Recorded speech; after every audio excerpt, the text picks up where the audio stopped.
Who are you waiting for? The question hit Ethan Callahan like a cold wind off the Montana plains, direct, unashamed, and impossible to ignore.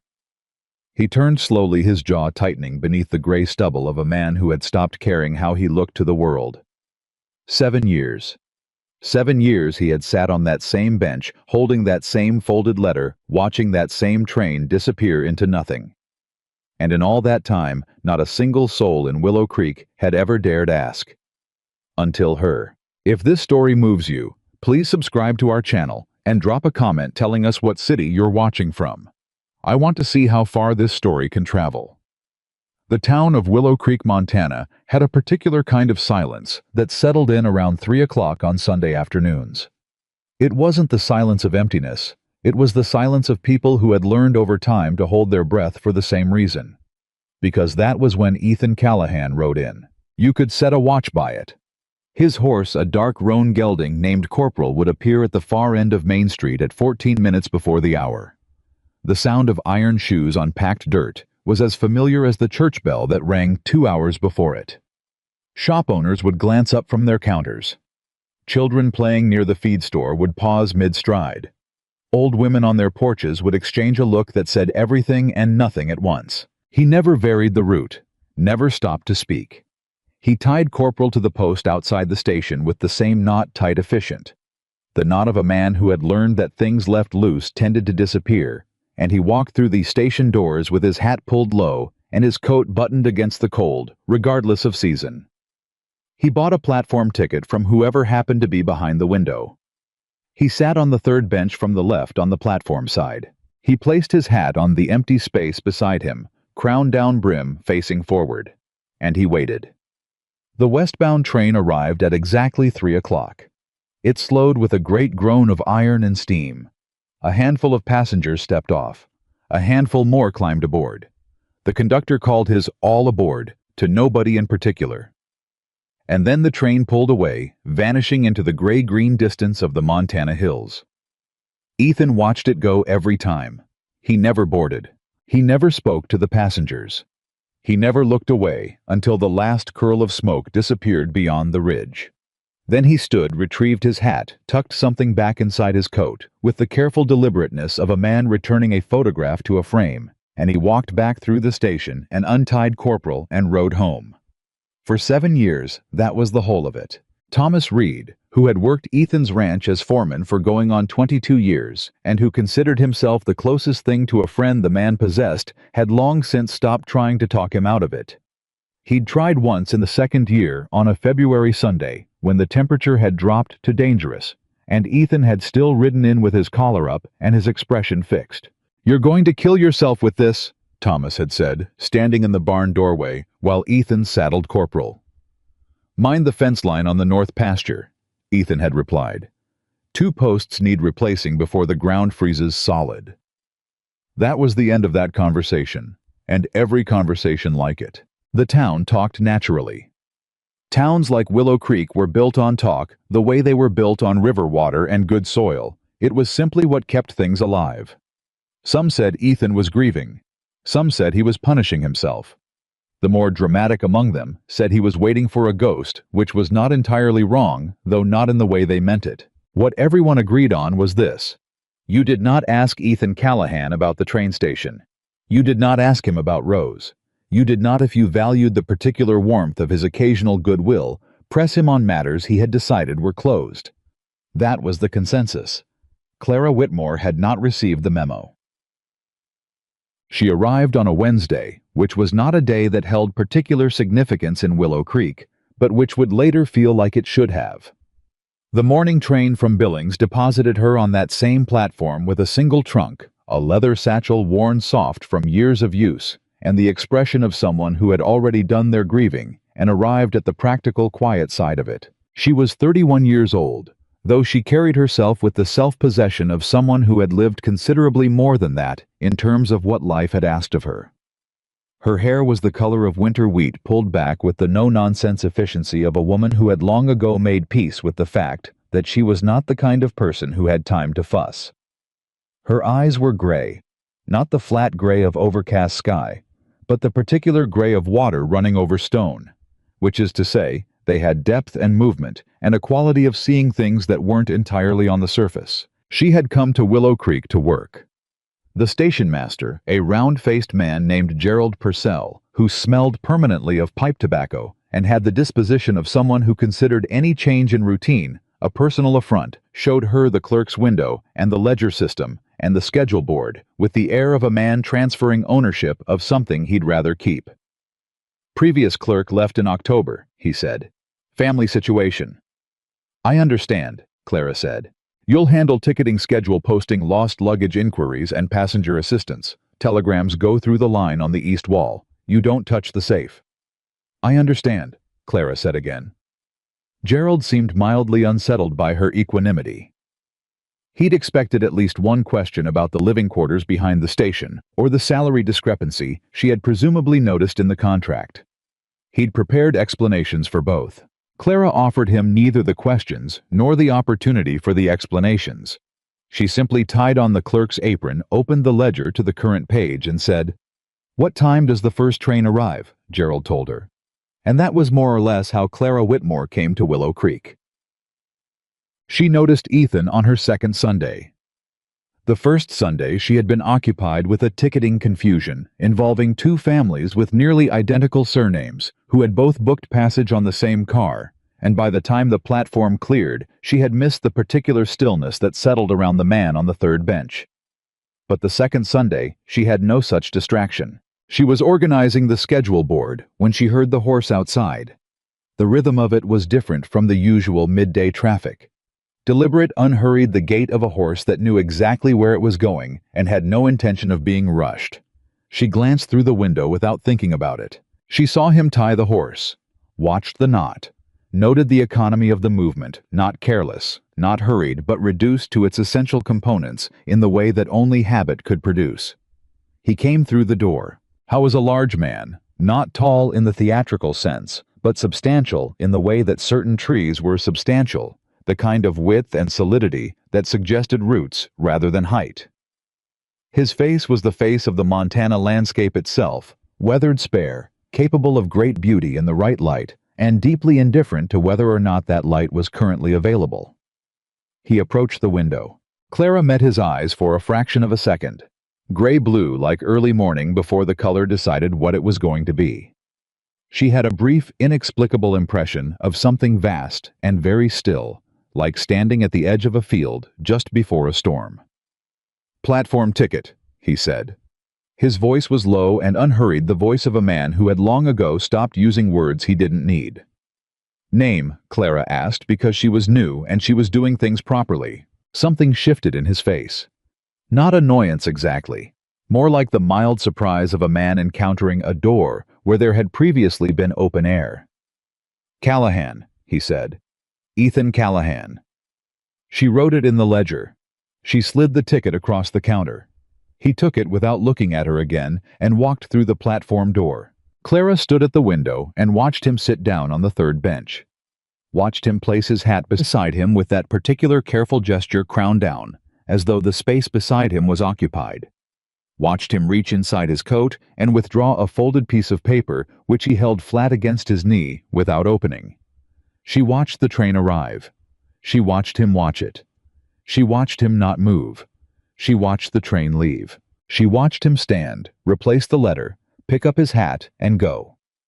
Gerald appeared at her shoulder with a fresh cup of coffee he hadn't offered her. "That's Callahan," he said in the tone of someone identifying a local landmark. "I know," Clara said. "He bought a ticket. Does it every week. Has since his wife died." Gerald sipped his coffee. 7 years, give or take. Clara said nothing, but she watched the dust of the roan gelding's hooves settle on the street outside the station long after Gerald had gone back to his office. The third Sunday she paid closer attention. She told herself it was professional curiosity. She was new to the town, and it was sensible to understand the regulars, their habits, their particular needs. She had worked at a station in Ohio before the family illness that had pulled her home, and she knew better than most that a train station was a place people came with feelings they didn't know how to carry anywhere else. You learned to read them after a while. She watched the way he arrived exactly 14 minutes early. Not 13, not 15. 14. She watched the way he bought his ticket without making eye contact, as though the transaction itself was a small, tolerable intrusion on something private. She watched the way he sat, not slumped, not rigid, but with the particular held quality of a man who had made a decision long ago and was committed to it regardless of cost. She watched the letter. He didn't open it. He never opened it. He simply held it flat against his knee, and sometimes his hand moved slightly, a small unconscious pressing of his palm against the paper, the way you might press your hand against a sore place that you couldn't stop touching. The fourth Sunday, Gerald was out with a head cold, and Clara worked the platform door herself. She handed Ethan his ticket directly, rather than sliding it under the window glass. Their fingers did not touch. But he looked up. "You're new," he said. "6 weeks," Clara said. "You were watching me last week." It was not an accusation. It was a statement of fact, delivered in the tone of a man who found facts more manageable than whatever the alternatives might be. "I watch everyone," Clara said honestly. "That's how I learn the regulars." He looked at her for a moment, that gray-blue early morning look that felt like weather moving in, and then he walked through to the platform without another word. But he sat differently that day. She noticed it from the window. His shoulders were angled perhaps 2 degrees toward the station door, rather than directly at the tracks. It was a subtle thing. The kind of thing only someone paying close attention would notice. Clara was paying close attention. The fifth Sunday brought rain. Not the gentle Montana drizzle that softened the prairie grass and made the cattle steam gently in the early morning, but a hard-driving October rain that came in sideways and turned the station platform into a river of brown water and sent the few waiting passengers huddling against the wall under the narrow overhang.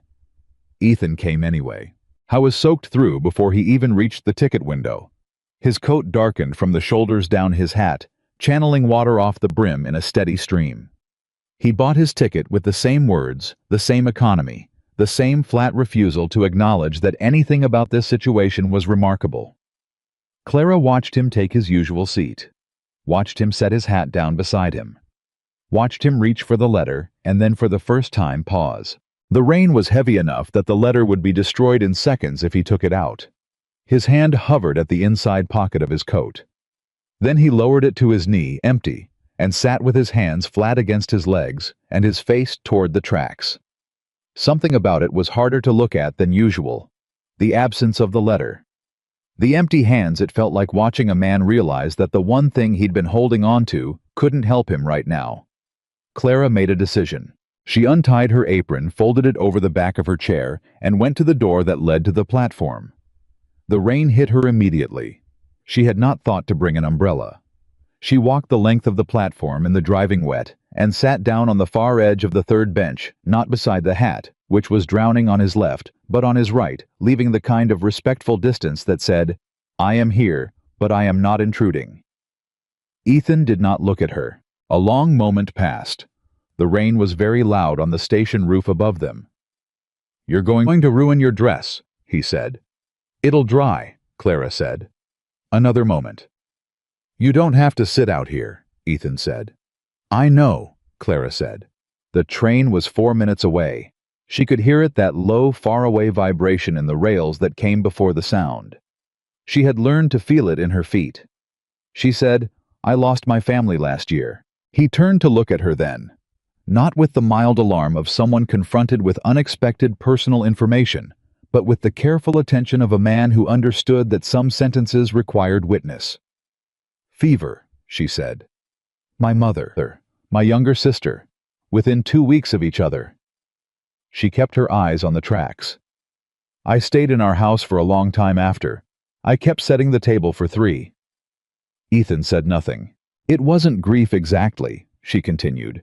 "It was more like I'd forgotten how to stop doing the things I did for them. The habits were still there, even when the people weren't." The train appeared at the far edge of the valley. "Is that what it is?" she asked quietly. "Habit." The rain drummed on. Ethan reached inside his coat. His hand was steadier than she expected. He took out the letter. He held it for a moment in the rain, not opening it, just holding it, The way you hold something to show someone you have it, not to read it aloud. Her name was Rose, he said. The train came in. The steam and the noise of it rose around them, and the platform shook under their feet, and the conductor called, and the passengers moved. And through all of it, Ethan Callahan sat still on his bench, with a wet letter in his hands, and Clara Whitmore sat beside him, and did not look away. When the train left, the silence it took with it felt different from before. "She used to wave from the window," Ethan said. His voice was rough in a way that had nothing to do with the cold. "Every time she came back from her father's place, she'd find the window of her car, and she'd wave before the train even stopped. Said she could always see me first." Clara listened. "I stood right there." He gestured at a point on the platform 10 feet ahead of them. "Same spot every time. She knew exactly where to look." "How long were you married?" Clara asked. 14 years. He folded the letter back slowly along its existing creases. "She died in January, the winter of '82. Fever came on fast." A pause. "Wasn't unlike what you described." "I'm sorry," Clara said. "I kept coming back because—" He stopped. His jaw worked for a moment. "The last time I saw her was on this platform. She was leaving for her father's, who was sick. She waved from that third window back from the engine. I stood right there, and I watched her go, and I thought, I'll see her Sunday." He didn't finish the sentence. He didn't need to. "She never came back," Clara said, not as a question. "She died at her father's house, couldn't travel home." He looked at the empty tracks. "So I come back instead." Clara was quiet for a moment. The rain was letting up slightly, tapering from a roar to a steady murmur. "You come back so she doesn't have to do it alone," Clara said. "The leaving." Ethan looked at her sharply. It was the look of a man who had just heard something articulated that had lived inside him for 7 years without ever finding words. "I hadn't thought of it that way," he said. "That's what it looks like from the outside," Clara said quietly. "Like you're keeping her company in the only moment you still have access to." A long silence. Then, with a carefulness that felt like he was picking up something fragile. "Nobody ever said anything like that to me before." "Nobody ever sat in the rain with you before," Clara said, and for the first time in what Thomas Reed would later describe as longer than I care to count, Ethan Callahan almost smiled. She didn't push after that. That was the thing about Clara that Ethan would later try to explain to Thomas and fail because it required language he didn't normally use. She had asked the one question and received the one answer, and then she had simply remained. Not pressed, not probed, not offered the particular brand of brisk sympathy that amounted to being told to move on in a polite voice. She had just sat beside him in the rain until the platform dried and then gone back inside to her ledger and her schedule board as though nothing unusual had happened. The following Sunday she brought 2 cups of coffee. She set one on the bench beside him without comment and went back inside. He drank it. The Sunday after that, she came out again when the platform cleared and sat at the far end of the bench, the same respectful distance, and he told her a small thing about Rose unprompted. How she had been a remarkable hand with the ranch accounts.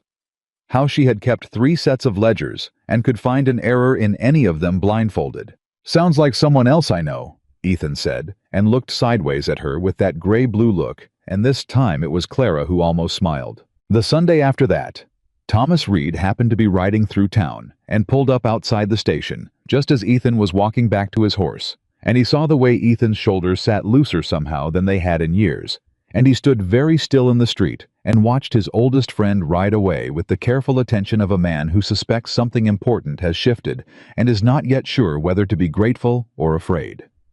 He was both, as it turned out. But that comes later. What came first was the morning. Thomas showed up at the station on a Tuesday, not Sunday, not a train day in any significant sense, and found Clara at her window and introduced himself with the bluntness of a man who had spent decades around cattle and had concluded that the most efficient approach to any situation was the direct one. "Thomas Reed," he said. "I work for Callahan." "Clara Whitmore," she said. "I work here. I know who you are." He set his elbows on the counter. He was 60 years old and built like a fence post, angular, weather-beaten, completely unmoved by the passage of time in any aesthetic sense. His eyes were the sharp assessing eyes of a man who had spent his life reading weather and animals, and when necessary people. "What are your intentions with him?" Clara looked at him for a moment, with the particular measured patience of a woman who had been underestimated before and knew how to wait it out. "My intentions," she said carefully, "are to do my job and drink my coffee, and occasionally keep a lonely man company on a Sunday afternoon. That's the complete inventory." Thomas studied her. "He hasn't talked about Rose in 7 years, he said. "He talked to me," Clara said. "I know." Thomas was quiet for a moment. "That's why I'm here." Something passed across his face that was not quite concern and not quite hope, but occupied the complicated territory between them. "He's a good man," Thomas said. "He's been carrying something too heavy for one person for a very long time. If you're going to sit with him on that bench, I need to know you're not going to—" He stopped, started again. "I've watched that man be careful with every living thing on his ranch. His horses, his cattle, his people. He's careful because he's already lost what he wasn't careful enough to hold." He looked at her directly. "You understand what I'm saying?" "Yes," Clara said simply.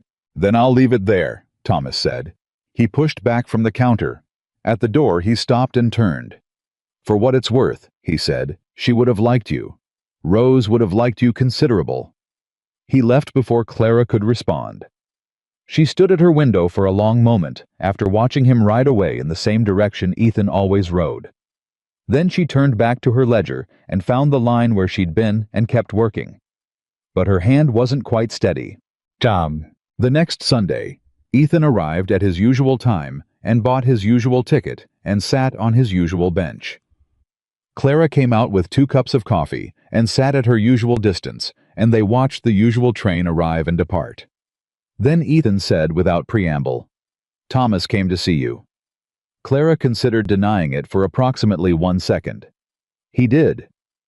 "What did he say?" "He asked about my intentions. And I told him they were entirely respectable." She sipped her coffee. "He told me Rose would have liked me." Ethan was quiet for a moment. "She would have," he said. "She liked people who said what they meant." I gathered that was a compliment from Thomas. It's the highest compliment he knows how to give. Ethan turned the coffee cup in his hands. "He's been worried about me." I noticed. "Have you been worried about me?" He said it with the careful sideways quality of a man asking something he doesn't entirely mean to ask aloud. Clara thought about it honestly. "Yes," she said, "but not in the way he is." She looked out at the tracks. "He's worried you're stuck. I'm not sure you're stuck. I think you know exactly what you're doing, and you've just decided it's worth doing." Ethan looked at her.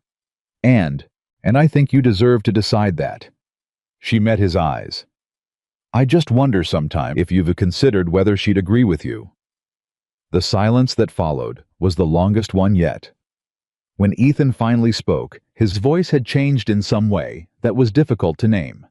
Quieter, perhaps, but with more weight in it, the way water gets heavier as it goes deeper. "She told me once," he said, "that she'd haunt me proper if I spent my life grieving instead of living." He stared at the empty tracks. "She was specific about it, said she'd rattle pots and scare the horses." Clara laughed. It was a real laugh, surprised out of her unguarded, the kind that changes the temperature of a conversation. Ethan looked at her when she laughed, and something in his face shifted in a way that was too quick to catch, directly like a bird landing and lifting in the same moment. "She sounds wonderful," Clara said when she'd recovered. "She was," Ethan said. He was quiet for a moment. Then, she also said I was the worst person she'd ever met at accepting help from anyone. Was she right? Probably. He stood up, retrieving his hat. He looked down at Clara, still sitting on the bench, looked at her with that considering early morning sky look. "Same time next week," he said. It was not a question about the train schedule. Clara held his gaze. "I'll bring the coffee," she said. Ethan Callahan walked off the platform for the first time in 7 years without once looking back at the tracks. In his coat pocket. The letter was exactly where it had always been. but for the first time its weight felt different. Not lighter, not heavier, just carried differently. The way you learn over years to carry the things you cannot put down. He rode home through the late afternoon gold of the Montana hills, and Thomas Reed was waiting in the yard with a look on his face that was trying very hard to be neutral and failing completely. "Well," Thomas said. Ethan dismounted and handed him the reins. "Fence line on the north pasture," Ethan said. Thomas blinked. "What about it?" "You fixed it last spring," Ethan said. It held. He walked toward the house.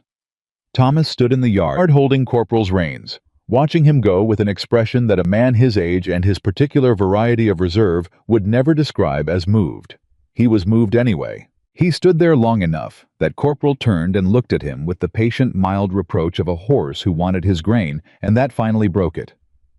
"Yeah, all right," Thomas said quietly to nobody in particular. "Yeah." He led the horse to the barn, and in the big ranch house at the edge of the Willow Creek Valley, Ethan Callahan sat down at the kitchen table with a cup of cold coffee and the folded letter in front of him. And he did not open it. He never opened it anymore. Hadn't opened it in years. Didn't need to because he knew every word, but he pressed his palm flat against it the way he always did. And then for the first time in 7 years, he closed his eyes and sat in the quiet of the house without fighting it. The clock on the mantel ticked. The wind moved through the eaves. Somewhere in the back of the house, a pipe shifted and settled, and Ethan Callahan sat still in the middle of all of it and let himself breathe. The Monday after the Sunday when Ethan walked off the platform without looking back at the tracks, Thomas Reed showed up at breakfast with the look of a man who had spent the night turning something over in his mind and had arrived at a conclusion he wasn't entirely comfortable with. He poured himself coffee. He sat down across from Ethan. He looked at the table for a moment, the way a man looks at a card he's about to play. "You going to tell me what's different?" Thomas said. "Or are you going to make me ask?" Ethan cut into his biscuit. "Nothing's different." "You slept," Thomas said. "I heard it. Or rather, I didn't hear you up at 2 in the morning walking the floorboards, which amounts to the same thing." Ethan chewed. Said nothing. 7 years of 2 a.m. walking, Thomas said. And last night quiet. He wrapped both hands around his mug. "That clerk have anything to do with it?"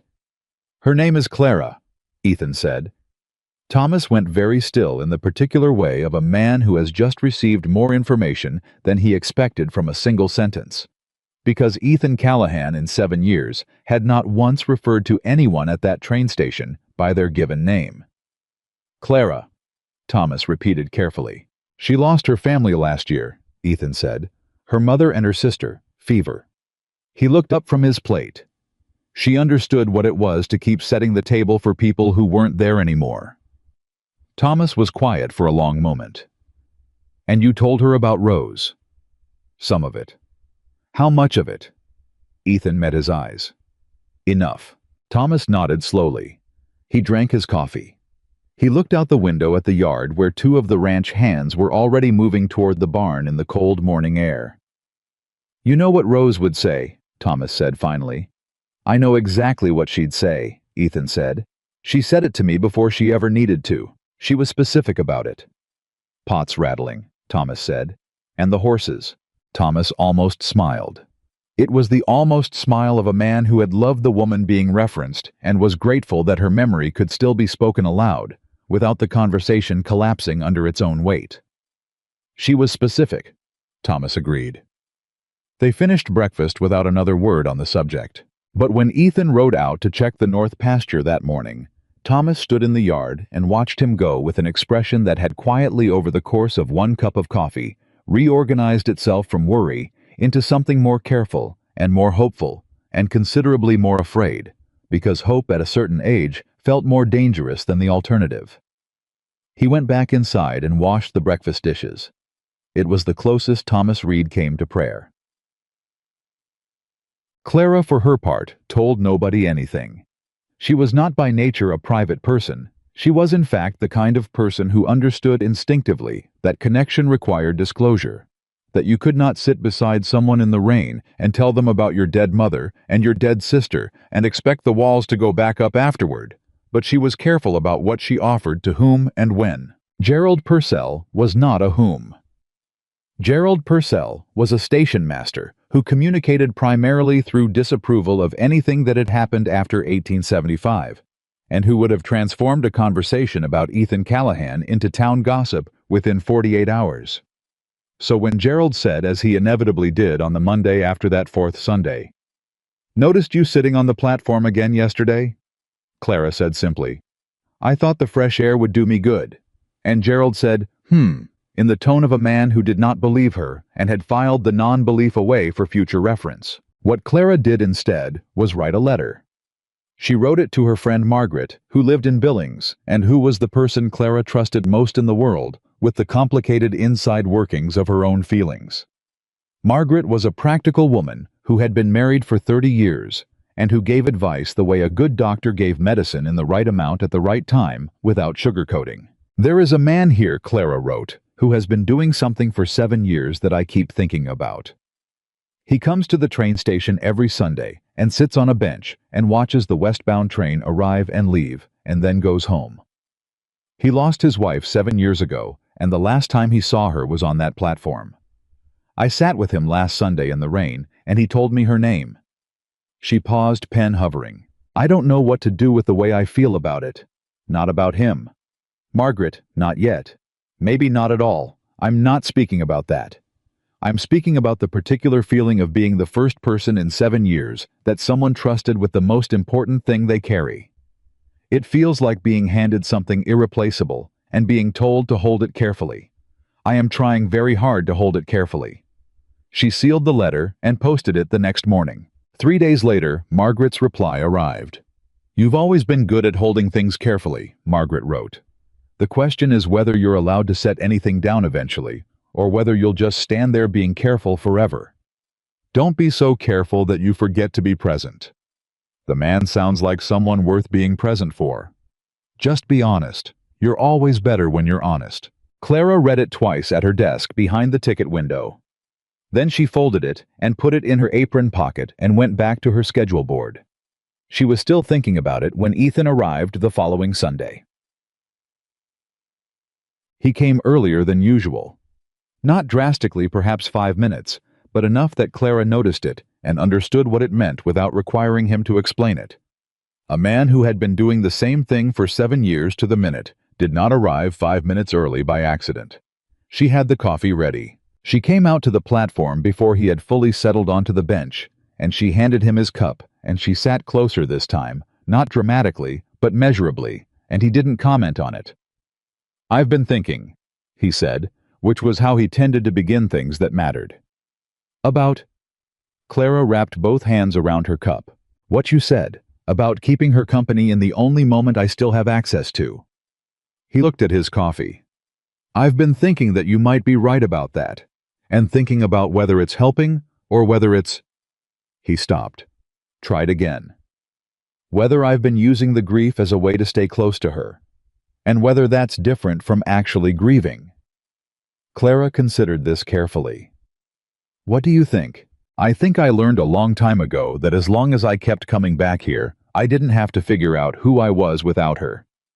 He said it the way a person says a thing they've known for a while, but never said aloud, with the flatness of confirmed truth rather than the surprise of new discovery. "Thomas would tell you I've been stubborn about it." "Thomas told me you were the worst person he knew at accepting help," Clara said. Ethan looked at her sideways. "He told you that directly. He told me Rose told him that." Something moved through Ethan's face. Not grief exactly, more like the particular tenderness of encountering someone you love in a place you didn't expect them. "She told everyone that," he said. "It was practically her opening line when she introduced me." His voice shifted, took on a different cadence. Warmer, slightly higher, unmistakably an impression of someone deeply remembered. "This is Ethan. He's the finest man I've ever known, and he will die before he asks anyone to hand him something he can reach himself." Clara laughed, and the laugh startled a pair of sparrows off the station roof. "She sounds like she kept you honest," Clara said. "Constantly," Ethan said, "without ever once making me feel ashamed of what she was honest about." He was quiet for a moment. That's a harder thing to do than people appreciate. Yes, Clara said. It is. He glanced at her. You know that from experience. I know it from having done it badly, Clara said, and having had it done well for me, and understanding the difference. The train was still 20 minutes away. The platform was empty. The morning had that particular held quality of late autumn in Montana. Cold enough to see your breath, clear enough to see for miles, the kind of day that felt simultaneously like an ending and a beginning. Tell me about your family, Ethan said. If you want. Clara looked at the tracks for a moment. My mother's name was Helen, she said. She was the most competent person I've ever known. She could do 3 things at once and make each one look effortless. When she got sick, it was the first time in my life I ever saw her ask for a glass of water instead of getting up to get it herself. She paused. My sister Ruth was 24. She wanted to be a school teacher. She had a particular way of explaining things. She could make you feel like you'd understood something difficult, not because she'd simplified it, but because she'd found the exact right angle to show it to you. Ethan listened the way he did everything with complete focused stillness. They died within 2 weeks of each other, Clara said. Mother first, then Ruth. She kept her voice even, but it cost something. I stayed in the house for 4 months after. I kept their rooms the way they'd left them. I kept buying the things they liked at the market. I'd come home with Ruth's particular brand of tea and stand in the kitchen holding it and not quite understand why I'd done it. The habits stay, Ethan said quietly. The habits stay, Clara agreed. And then one morning I got up and I understood that the kindest thing I could do for myself was to go somewhere that didn't already know the shape of what I'd lost. So I came here. A silence. Do you regret it? Ethan asked. Coming here. Clara looked at him steadily. No, she said. Not even a little. The train came in on schedule. They sat through its arrival and departure the way they had developed the habit of sitting through it side by side, unhurried present.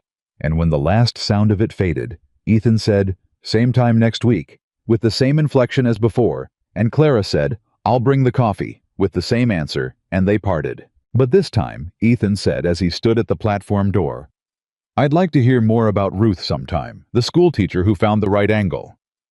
Clara nodded. He went. She stood on the platform for a moment after, and she thought about Margaret's letter. Don't be so careful that you forget to be present. She was present.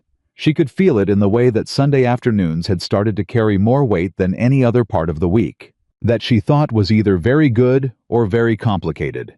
She strongly suspected it was both. The Tuesday that changed everything started like every other Tuesday. Clara opened the station at 6:30. She posted the morning schedule. She handled 2 ticketing complaints, 1 lost luggage inquiry, and a lengthy dispute between Gerald Purcell and a freight conductor over a bill of lading that had nothing to do with her, and that she resolved anyway, because Gerald's approach to conflict resolution was to become incrementally more rigid until the other party simply gave up, which was not a functional strategy. At 10 o'clock, a man she didn't recognize came to her window. He was well-dressed in the way that certain men were well-dressed, not for warmth or practicality, but for the impression it made on others. His suit was too fine for Willow Creek. His hat was too clean. He had the soft hands and the watchful eyes of a man who did his work with words rather than with anything requiring physical effort. I'm looking for information about land titles in this territory, he said. His voice was smooth, practiced. The voice of someone who had learned to lead with pleasantness because it made the rest easier. Specifically in the valley east of here, the Callahan grazing land. Clara kept her face neutral with the ease of long practice. This is a train station, she said. Land title records are held at the territorial office in Billings. Of course, he said pleasantly. I was just hoping someone local might know about any disputes, or any financial difficulties the current owner might be experiencing. He set a card on the counter. Wesley Harlan, land acquisition, out of Helena. Clara looked at the card. She did not pick it up. I wouldn't know about private financial matters, she said. Naturally. He smiled. The smile did not reach his eyes by a considerable distance. If you happen to hear anything, I'd appreciate a word. I'm staying at the Willow Creek Hotel for the week." He tapped the card. There'd be something in it for anyone who pointed me in the right direction. He left. Clara waited until the door closed behind him. Then she picked up the card, looked at it for a long moment, and put it in her apron pocket next to Margaret's letter. She didn't tell Ethan on Sunday. Not because she was hiding it, she didn't hide things as a general principle, but because she didn't yet know what she was looking at. She had learned in the course of a life that had required her to be careful with resources of every kind. That information deployed too early was often information wasted. She wanted to understand what Wesley Harlan was actually doing before she said anything that might cause Ethan to do something precipitous. What she did instead was start paying attention in a different way. She heard things at the ticket window. This was simply the nature of the job. People waiting for trains talked, and people talked most freely in the presence of someone whose job required them to listen, and whose social position was adjacent, but not central. Clara was good at the particular stillness that encouraged people to say more than they meant to. Over the following week, she heard 3 things that mattered. The first was that the early winter had hit the valley ranches harder than expected. 2 ranchers had already sold parcels to cover their losses. The feed prices had gone up, and the cattle prices had gone down in the same month, which was the kind of convergence that broke operations that had survived decades. The second was that Ethan Callahan's north pasture had taken significant damage from an early ice storm. A fact delivered by 2 ranch hands, talking at the far end of the platform, neither of whom knew she was listening. The third was Wesley Harlan's name spoken by the bank manager's wife in the context of a conversation with her friend that Clara was not supposed to overhear. "Wesley Harlan's been in twice this week," the bank manager's wife said, asking Harold about liens and mortgages on the valley properties. Harold told him he shouldn't be discussing that, and Harlan just smiled and said he was merely planning ahead. Clara processed all 3 pieces of information. She thought about the man with the clean hands and the watchful eyes. She thought about Ethan's north pasture. She thought about 7 years of Sunday afternoons, and a man who was only just beginning slowly, painfully, to look up from the tracks. She made a decision. The next morning, before the station opened, she went to the Territorial Records Office, which was a small room attached to the back of the county clerk's office, and which contained, among other things, the filed copies of land grants and grazing agreements for the Willow Creek Valley going back to the original territorial surveys. The clerk there, a young man named Paul, who was perpetually bewildered by his own filing system, looked up when she came in. "I need to look at the original land grant records for the valley properties east of town," Clara said, "specifically the Callahan holdings." Paul blinked. "You're the station clerk." "I am also a citizen of this territory who has the right to examine public records," Clara said pleasantly. "Which these are."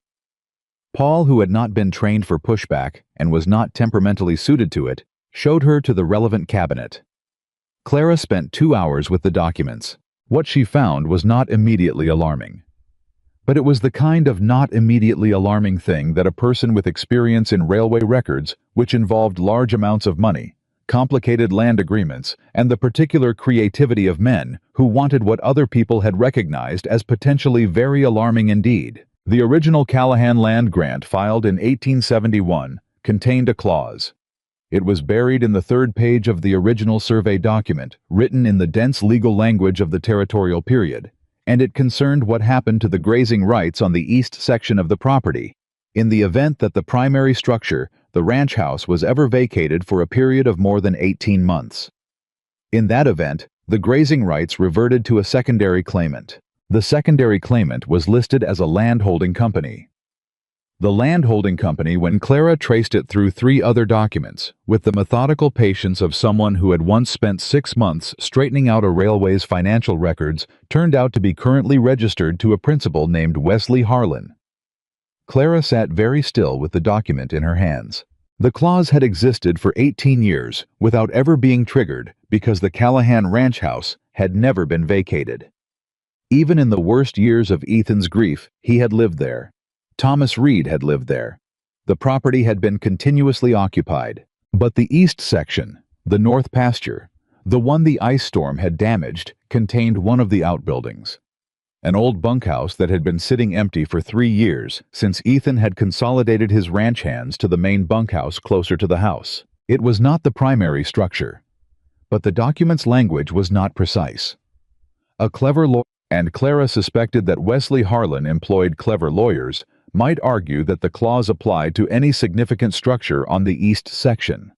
It was probably not a winning legal argument, but it was an argument, and arguments cost money to fight.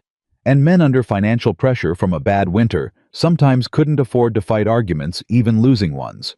Clara put the documents back in exact order. She thanked Paul, who was still bewildered, and walked back to the station in the cold morning air.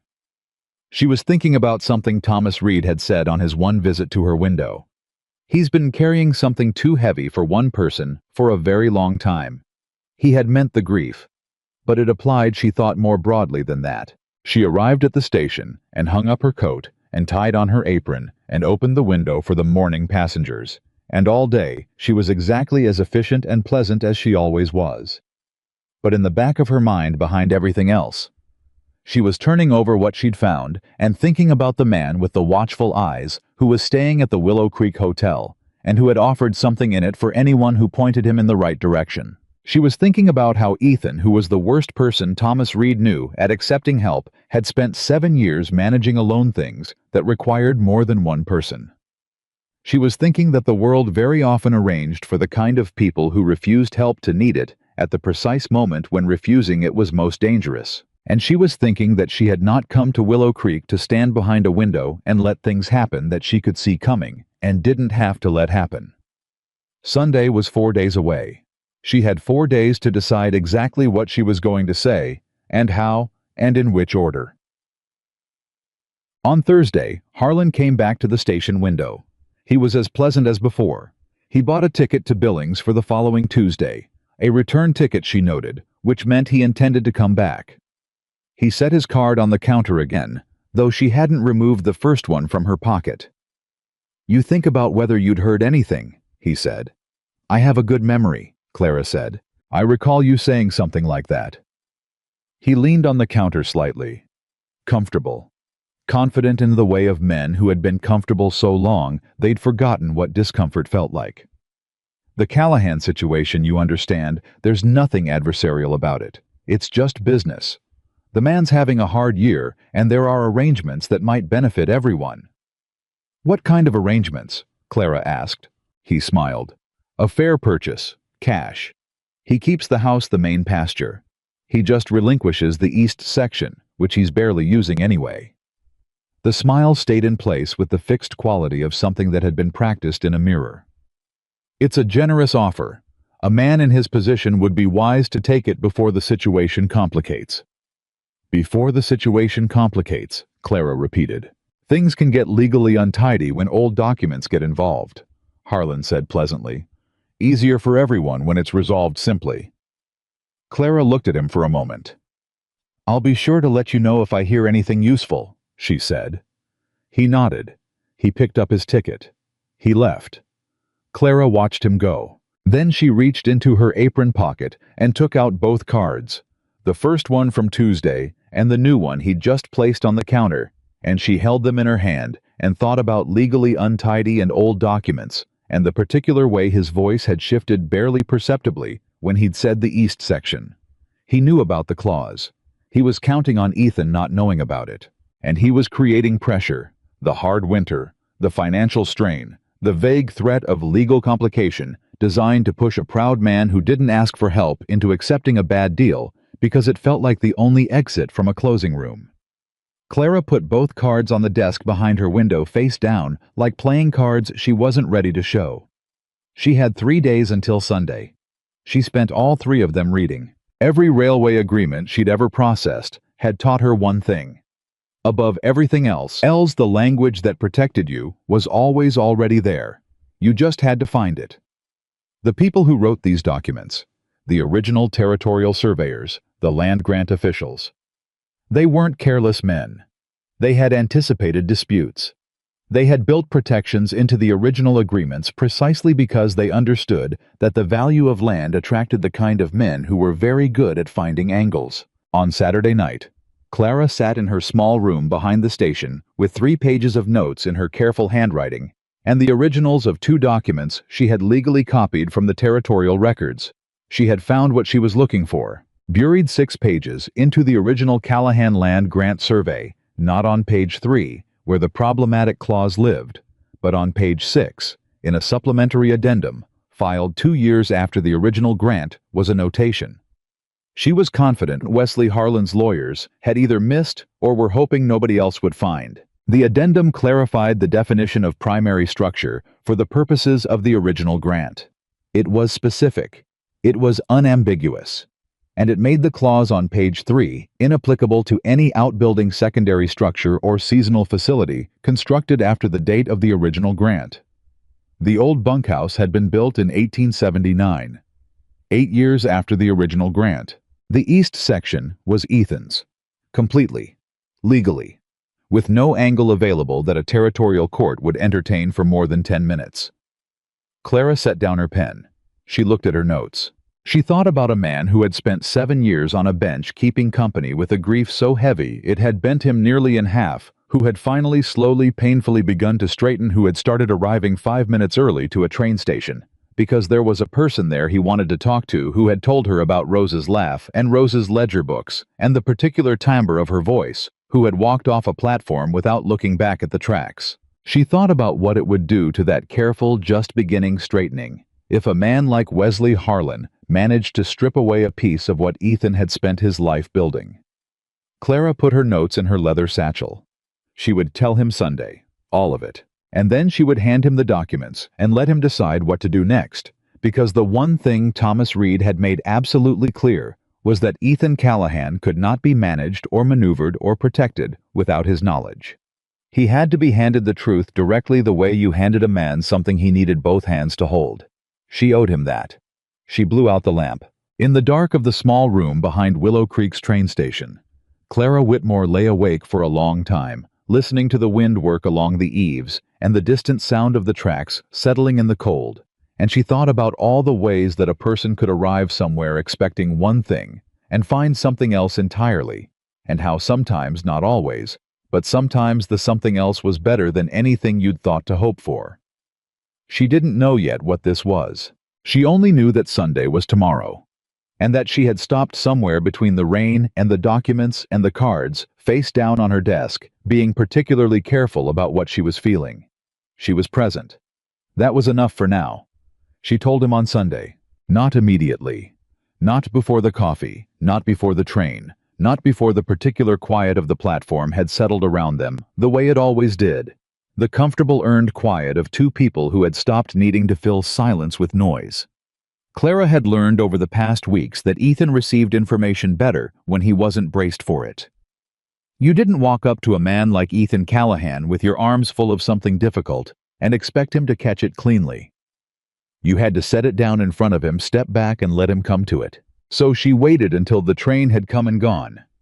She waited until he'd finished his coffee and set the cup down on the bench between them with the small, satisfied click that meant he was settled, present, not going anywhere immediately. Then she said, "I need to tell you something, and I need you to hear all of it before you say anything." Ethan looked at her. Something in his face changed. Not alarm exactly, more like the particular attention of a man who had learned that certain openings led somewhere significant. He set both hands flat on his knees. "All right," he said. She told him about Harlan. The first visit. The second visit, the card on the counter, and the offer of something in it for anyone who pointed him in the right direction. She told him about the Territorial Records Office, and Paul, and the 2 hours with the documents. She told him about the clause on page 3, and what it said, and what Harlan was clearly planning to do with it. Ethan's jaw tightened during the clause. His hands pressed harder against his knees. She kept going. She told him about the addendum on page 6. She told him exactly what it said, and exactly why it made the clause inapplicable. She opened her leather satchel and took out the documents, the copies properly noted and dated, and laid them on the bench between them. Then she stopped talking. Ethan looked at the documents for a long moment. He didn't touch them. He stared at them the way you stare at something you need to let your eyes adjust to before you trust what you're seeing. He came to you, Ethan said. Twice. He thought you might... He stopped. Something moved through his face that was controlled with visible effort. He thought a station clerk might tell him what he wanted to know about my affairs. He was offering money, Clara said. He's done his arithmetic about who in this town might be persuaded. And he was wrong about you. Considerably, Clara said. Ethan picked up the first document. He read slowly with the thoroughness of a man who had spent decades reading contracts and agreements and knew that the words that mattered were never the obvious ones. Clara watched his eyes move down the page, watched them stop at the clause, watched his expression go through something she couldn't fully name. Recognition, anger, a cold, clear-eyed assessment. He put it down, picked up the second one, read to the addendum on page 6. He stopped. He read it again. He set the document down with a deliberateness that was very controlled. It's unambiguous, he said. Completely, Clara said. A territorial court would dismiss his claim in the first session. But he's counting on you not knowing about the addendum. He'll make the clause sound worse than it is, apply pressure through the winter financial strain, and offer you a purchase price that looks like relief instead of robbery. How bad is the winter situation? Ethan said, and it was not quite a question. Clara looked at him directly. I heard your ranch hands talking on the platform. I know about the north pasture. I'm not going to pretend I don't. He absorbed this. You've been paying attention. It's what I do, she said. Howe was quiet for a moment. Then, the east section is the best grazing land I own. It's where Rose used to ride in the mornings. She called it her 400 acres of perfect. His voice had gone to a different register, still controlled, but carrying something beneath it. If Harlan had managed to get that land, Howe wasn't going to get it, Clara said firmly. It was never legally available to him. He was counting on complexity and pressure, and the fact that a proud man in a difficult year might not look closely enough at a document written 18 years ago. He was almost right, Ethan said quietly. Clara said nothing to that. Ethan stood up. He picked up both documents and held them for a moment, and something in the set of his shoulders shifted. Not the loosening she'd been seeing over recent weeks, but something harder, older, the particular set of a man who had just identified a threat to something he would not relinquish. I need to take these to a lawyer, he said. Benjamin Cross in Billings, Clara said immediately. He handled the original territorial grants in this valley. He'll know these documents better than anyone. Ethan looked at her. The gray-blue look, direct and assessing, and carrying something that had no simple name. You already looked into that, he said. I did. When? Thursday evening, I sent a telegram. She met his eyes steadily. He's expecting you when you're ready. The silence lasted several seconds. Clara, Ethan said. Don't, she said. Don't thank me. Just go deal with it. He held her gaze for one more moment. Then he nodded once with the decisive quality of a man who had processed what needed processing and was now in motion. He walked off the platform. For the second week in a row, he didn't look back at the tracks. This time, he didn't look back at all. Thomas Reed's reaction when Ethan arrived home and laid the documents on the kitchen table and explained what they were and where they'd come from was to sit down very slowly in his chair. The way a man sits down when his legs have decided to handle something his face isn't ready to show yet. Wesley Harlan, Thomas said. You know him. I know of him. He worked a similar arrangement on the Bauer property 2 years ago outside of Helena. Old Heinrich Bauer didn't read the fine print and sold the east pasture for 1/3 of its value before anyone told him what he'd actually agreed to. Thomas looked at the documents. How did Clara find the addendum? She spent 2 hours in the Territorial Records office on a Tuesday morning before the station opened, Ethan said. Thomas was quiet. She sent a telegram to Benjamin Cross in Billings, Ethan continued, without being asked, because she'd already identified him as the right lawyer before I knew there was a problem to bring to a lawyer. Thomas looked up at him. She did that, Thomas said carefully, for you. She did that, Ethan said, Because it was the right thing to do and she was in a position to do it. He paused. But also for me. Yes. Thomas picked up the addendum copy. He read it with the same thoroughness Ethan had. He set it down. "We needs to be in Billings by Wednesday," Thomas said. "I'll ride out Tuesday morning." "I'm coming with you." Ethan looked at him. "Don't argue with me about this," Thomas said. "You are the worst person I have ever known at accepting help, and I have watched you be that person for 22 years, and I am going to Billings with you on Tuesday, and that is the complete conversation." Ethan looked at him for another moment. Then, "Fine." Thomas nodded. He looked back at the document. "Tell me something," he said. "When Harlan came to her window twice and offered her money for information about your situation, she could have used that. She didn't. She went the other direction entirely." "Yes," Ethan said. "That's not a small thing." "I know it isn't." Thomas set the document down. He looked at his oldest friend with the eyes of a man who had spent 60 years on this earth and learned to recognize the things that mattered when he saw them. "Rose picked good people," he said. "She always had a sense for it." He stood up from the table and reached for his coat. "I'll get the horses sorted for Tuesday."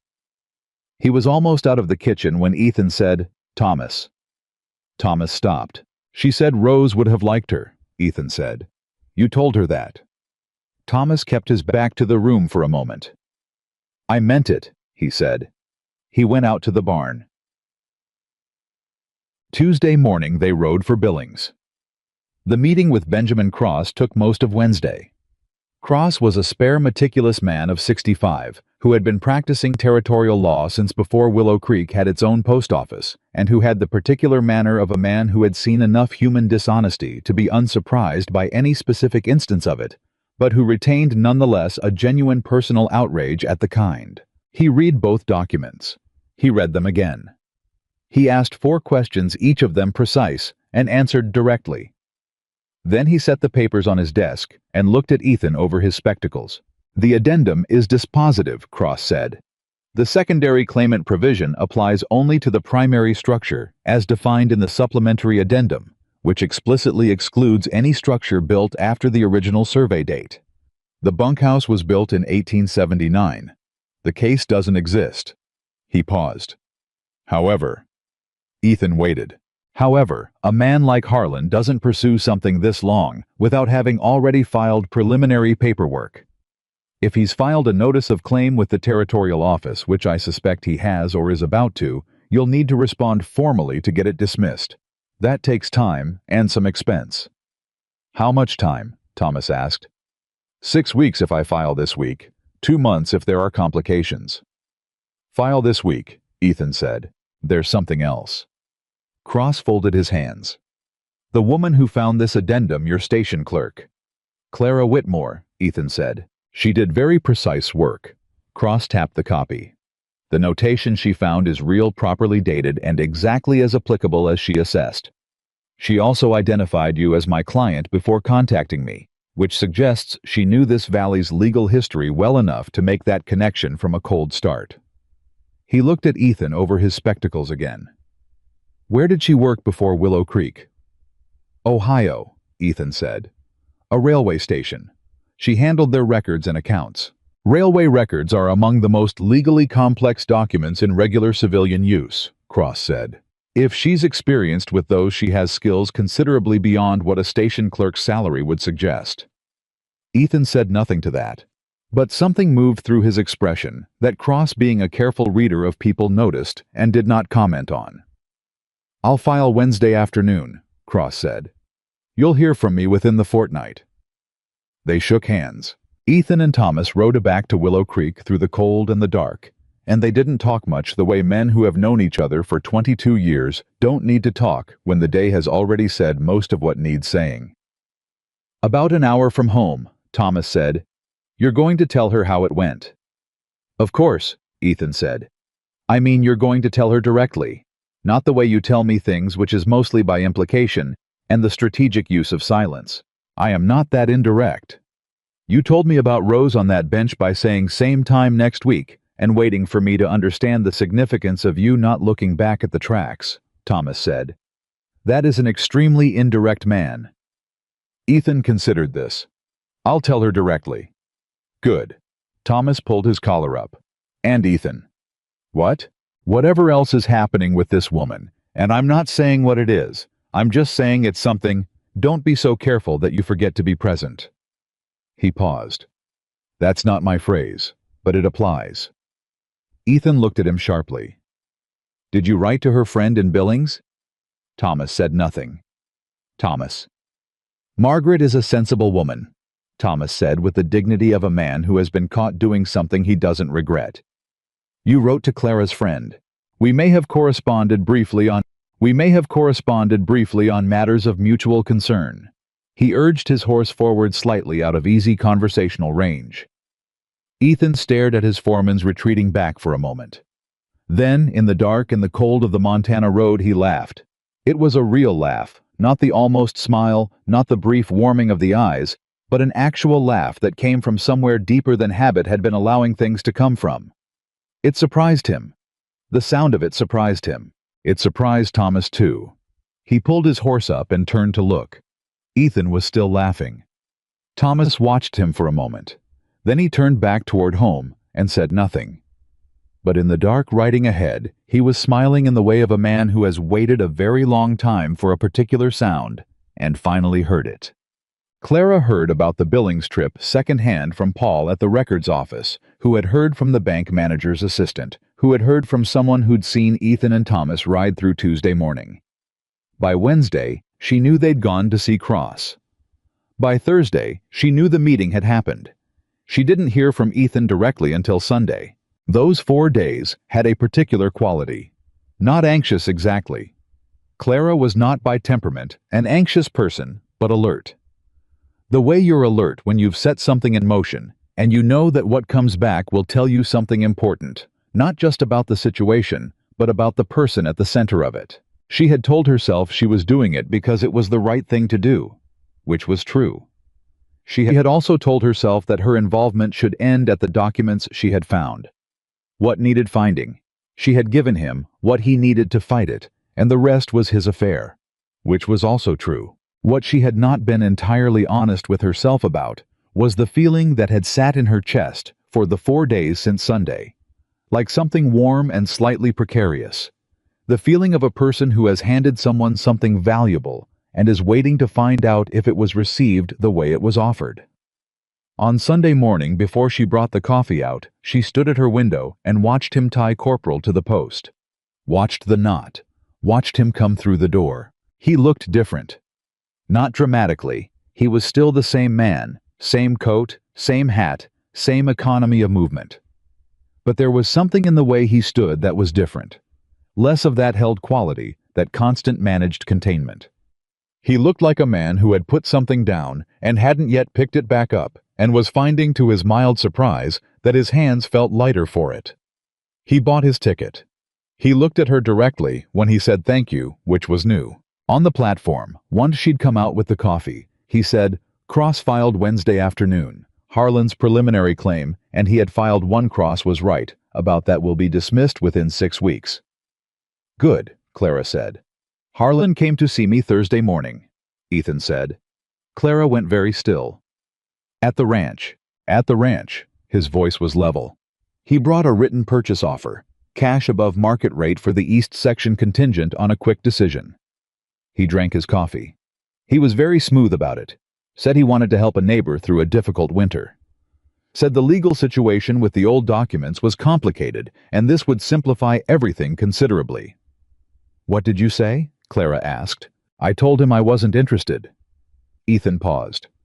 And then I told him I'd consulted with Benjamin Cross in Billings, who had reviewed the full grant documentation, including the supplementary addendum of 1873, and that any further approaches to my property or my employees or my associates would result in a formal complaint to the Territorial Land Office. Clara absorbed this. How did he take that? He took it the way a man takes information he wasn't expecting, Ethan said, with a great deal of stillness followed by a very controlled exit. He set his coffee cup down. He didn't know about the addendum. No, Clara said. He was counting on nobody finding it. He was counting on a grieving rancher who doesn't ask for help not knowing he needed to look, Ethan said. He looked at her. He almost got that right. The train arrived. The steam and noise of it rose around them in the familiar way, the platform shaking gently under their feet, and they sat through it together as they always did. When the quiet returned, Ethan said, "I want to tell you something." "All right," Clara said. "In 14 years of marriage, Rose handled everything I was stubborn about by waiting until I'd figured out I needed the help, and then making sure it was available before I'd worked up the nerve to ask." He looked at the empty tracks. "She said once that the trick with me was to put the thing I needed somewhere I'd run into it naturally, so I didn't have to experience the dignity cost of asking directly." A pause. "I never thanked her properly for that. I meant to.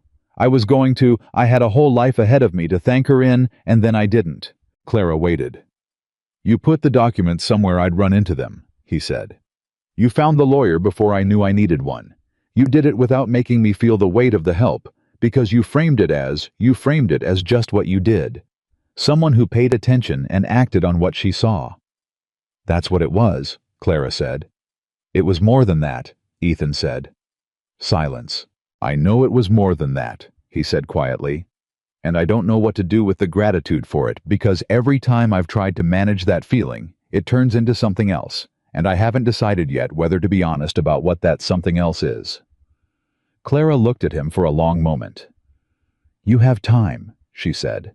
"Do I?" He met her eyes. There was something direct and unguarded in his expression that she had not seen before. The look of a man who has stopped managing something and is simply standing in the middle of it.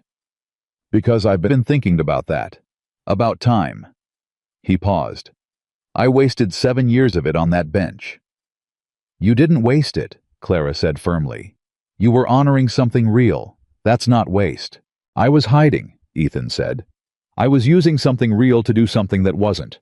I was using grief as a permission slip to stop living." He looked at his hands. "Rose would have been furious with me." "Pots and horses," Clara said. "Everyone," Ethan said. Another silence warmer than most. Then Clara said very carefully, "Ethan, there's something I need to tell you." Something shifted in his face. He went still in the way she recognized the complete focused stillness of a man bracing himself for information he doesn't want. "I received a letter," Clara said. 2 weeks ago. I didn't tell you because I was waiting to understand what I wanted to say about it, and I think I understand now." "A letter from where?" Ethan asked. "From a railway office in Denver," Clara said. "They're looking for an experienced clerk to manage their records department. The salary is 3 times what Gerald pays me. The work is exactly the kind of work I'm trained for." She met his eyes. "I haven't responded yet." Ethan said nothing for a moment. Then, "When did the offer come?" 14 days ago. He did the arithmetic. He understood what it meant that she'd received it before she went to the Territorial Records Office, before she'd spent her Thursday evenings with the documents, before she'd sent the telegram to Benjamin Cross.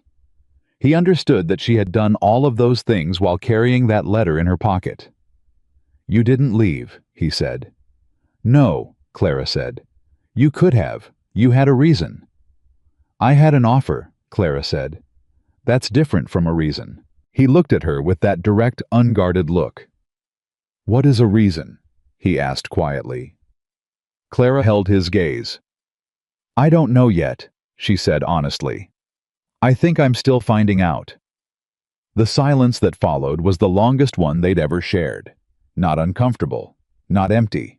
The silence of 2 people standing at the edge of something large and deciding independently and simultaneously that they are not afraid of the size of it. Then Ethan said slowly, "The East Pasture. Rose used to ride out there in the mornings. She said the light came in at a particular angle on the east rise that she'd never seen anywhere else." He looked at the distance. "I haven't ridden out that way in 7 years." Clara waited. "I was thinking," he said, "that maybe it was time." "To go out there?" she asked. "To stop avoiding the things she loved, because I couldn't figure out how to love them without her." He looked at Clara. "She's been gone 7 years. I've been in the habit of avoiding things, so I wouldn't feel the absence." And lately I've been thinking that the absence is going to be there whether I avoid the things or not. So I might as well—" He stopped. Tried again. "I might as well ride east in the morning and see if the light still comes in that way." Clara said nothing for a moment. "It will," she said softly. "That kind of light doesn't go anywhere." Ethan nodded. He stood. He picked up his hat. He looked down at her still sitting on the bench with her empty coffee cup, her leather satchel, her steady gray eyes. "The Denver offer," he said. "When do you have to answer?" "I have another 2 weeks," Clara said. 2 weeks, he repeated. 2 weeks, she said. He held her gaze for one long, honest moment. Not asking anything directly. Not saying anything directly. Just standing in the middle of the something else he hadn't decided yet whether to be honest about, and letting her see that he was standing there. Then he put on his hat. "I'll see you Wednesday," he said. "Not Sunday, Wednesday. I need to ask Gerald if I can steal you away for a couple hours. I want to show you the east pasture before the ground freezes hard." Clara blinked. It was the most direct thing he had ever said to her. "All right," she said with the careful steadiness of someone whose heart has just done something without asking permission. He walked off the platform. This time, he walked differently. Not just without looking at the tracks, he walked like a man with somewhere specific to be, with a forward orientation that had been absent for 7 years. The walk of a person who has turned to face a direction they've been avoiding and found it more bearable than they expected. Clara sat on the bench for a long time after he'd gone. In her leather satchel, underneath the documents and the copies and the notes in her careful handwriting, was Denver's letter. She had not responded to it. She was beginning to understand with the particular clarity of a woman who had stopped being careful and started being present why that was. And in the warm and complicated center of that understanding was the knowledge that whatever came next was not yet decided, that 2 weeks was both a short time and a long one, depending on what happened in it, and that she who had come to Willow Creek looking for a place that didn't know the shape of what she'd lost had found instead something she hadn't known to look for. She picked up her empty coffee cup. She went back inside. The schedule board needed updating. The afternoon train was 40 minutes out. She had work to do. Gerald Purcell, to his credit, did not ask questions. When Ethan Callahan walked through the station doors on Wednesday morning at 9 o'clock and stood at the ticket window and said, "I'd like to borrow your clerk for 2 hours, Gerald. I'll have her back before the noon train." Gerald looked at him for a moment with the expression of a man who has spent his life filing observations under headings he doesn't examine too closely and said, 2 hours. 2 hours, Ethan confirmed. Gerald looked at Clara, who was standing at the schedule board, with her back very deliberately to the conversation and her shoulders at the careful angle of someone not listening. Gerald looked back at Ethan. He sighed in the way of a man who recognizes that the world has decided to do something without consulting him. "Back by noon," Gerald said. That was all. Clara untied her apron with a composure she did not entirely feel, and hung it on its hook, and took her coat from the rack, and walked out through the station door into the cold November morning without once looking at Gerald, because she was fairly certain that if she looked at Gerald, she would laugh, and laughing at Gerald was not something she could afford to do, and still expect to have a job in the afternoon. Ethan had 2 horses. Corporal, his usual roan, and a second mare. A steady, calm-tempered gray that he'd borrowed from Thomas without explaining why, because explaining why would have required a conversation he wasn't ready to have. And Thomas, to his enormous credit, had simply saddled the mare and handed over the reins and said nothing that wasn't about the horse. Clara looked at the gray mare. She looked at Ethan. "I grew up with horses," she said. "I thought you might have," he said. "You have the hands for it." She put her foot in the stirrup and swung up with the ease of someone for whom this was old knowledge, and she saw something shift in Ethan's expression, a kind of quiet satisfaction. The look of a man whose instinct has been confirmed, and then they were moving out through Willow Creek's Main Street and east along the Valley Road, as the morning opened up around them, cold and clear and enormous, in the way that Montana mornings were enormous, as though the sky had decided to be as large as possible, just to make the point. They rode without talking for a while. Not the silence of discomfort, the silence of 2 people who had discovered that they didn't need to fill the space between them, that the space itself was part of the conversation. After 20 minutes, Ethan said, "She rode this way every morning she was home. Said it was the best way to start a day. Said everything else made more sense after you'd seen the valley from the east rise." Clara listened. "I avoided it after she died," he said. "I avoided everything she'd particularly loved for a long time. I told myself it was because it was too painful. And it was. But it was also—" He paused. "It was also that I didn't know how to be a person who did those things alone. She was the one who taught me the value of them. Without her, they felt like artifacts, things that had belonged to a life that was finished." "And now?" Clara asked. I was quiet for a moment. "Now I think I've been looking at it wrong. I think those things she loved aren't artifacts. They're more like she had good taste. She recognized something real in them. That doesn't go away because she did." Clara considered this carefully. "You're giving yourself permission to inherit what she knew." Ethan turned to look at her in that direct way. "Yes," he said. "That's exactly what it is." They rode east. When they reached the rise, Ethan stopped his horse and Clara stopped beside him, and for a moment neither of them said anything, because the light was doing exactly what he had said it would do, coming in at an angle that was particular to this place and this hour, the kind of light that made you understand why someone would ride out every morning to see it. "She was right," Clara said quietly. "She usually was," Ethan said. He looked at the land spread below them, the east section, the 400 acres of perfect, the pasture that Wesley Harlan had tried to take, and failed the ground that was his, and would remain his, and that he had not ridden out to see in 7 years. He looked at it with the expression of a man reclaiming something. "Thank you," he said. Not with the self-consciousness of a man who doesn't know how to thank people. He'd moved past that. He said it directly, looking at the land, and Clara understood it was for more than the documents and the lawyer and the telegram. It was for the bench in the rain, the 2 cups of coffee, the question nobody else had dared ask. "You already thanked me," she said. "Not for the right things," he said. She didn't argue with that. They turned the horses around and rode back toward Willow Creek, and the conversation shifted in the way of conversations between people who have just shared something that matters, loosened slightly easier with room for smaller things. He asked about Ruth. She told him about the way Ruth used to explain mathematics to her as children, making fractions into stories about people dividing up a pie at a party, making algebra into puzzles with characters who had to find what they were missing.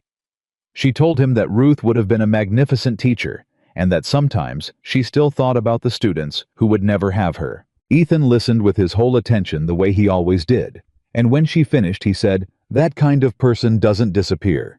What she knew how to do, the way she made hard things approachable, that was in her, but it came from somewhere.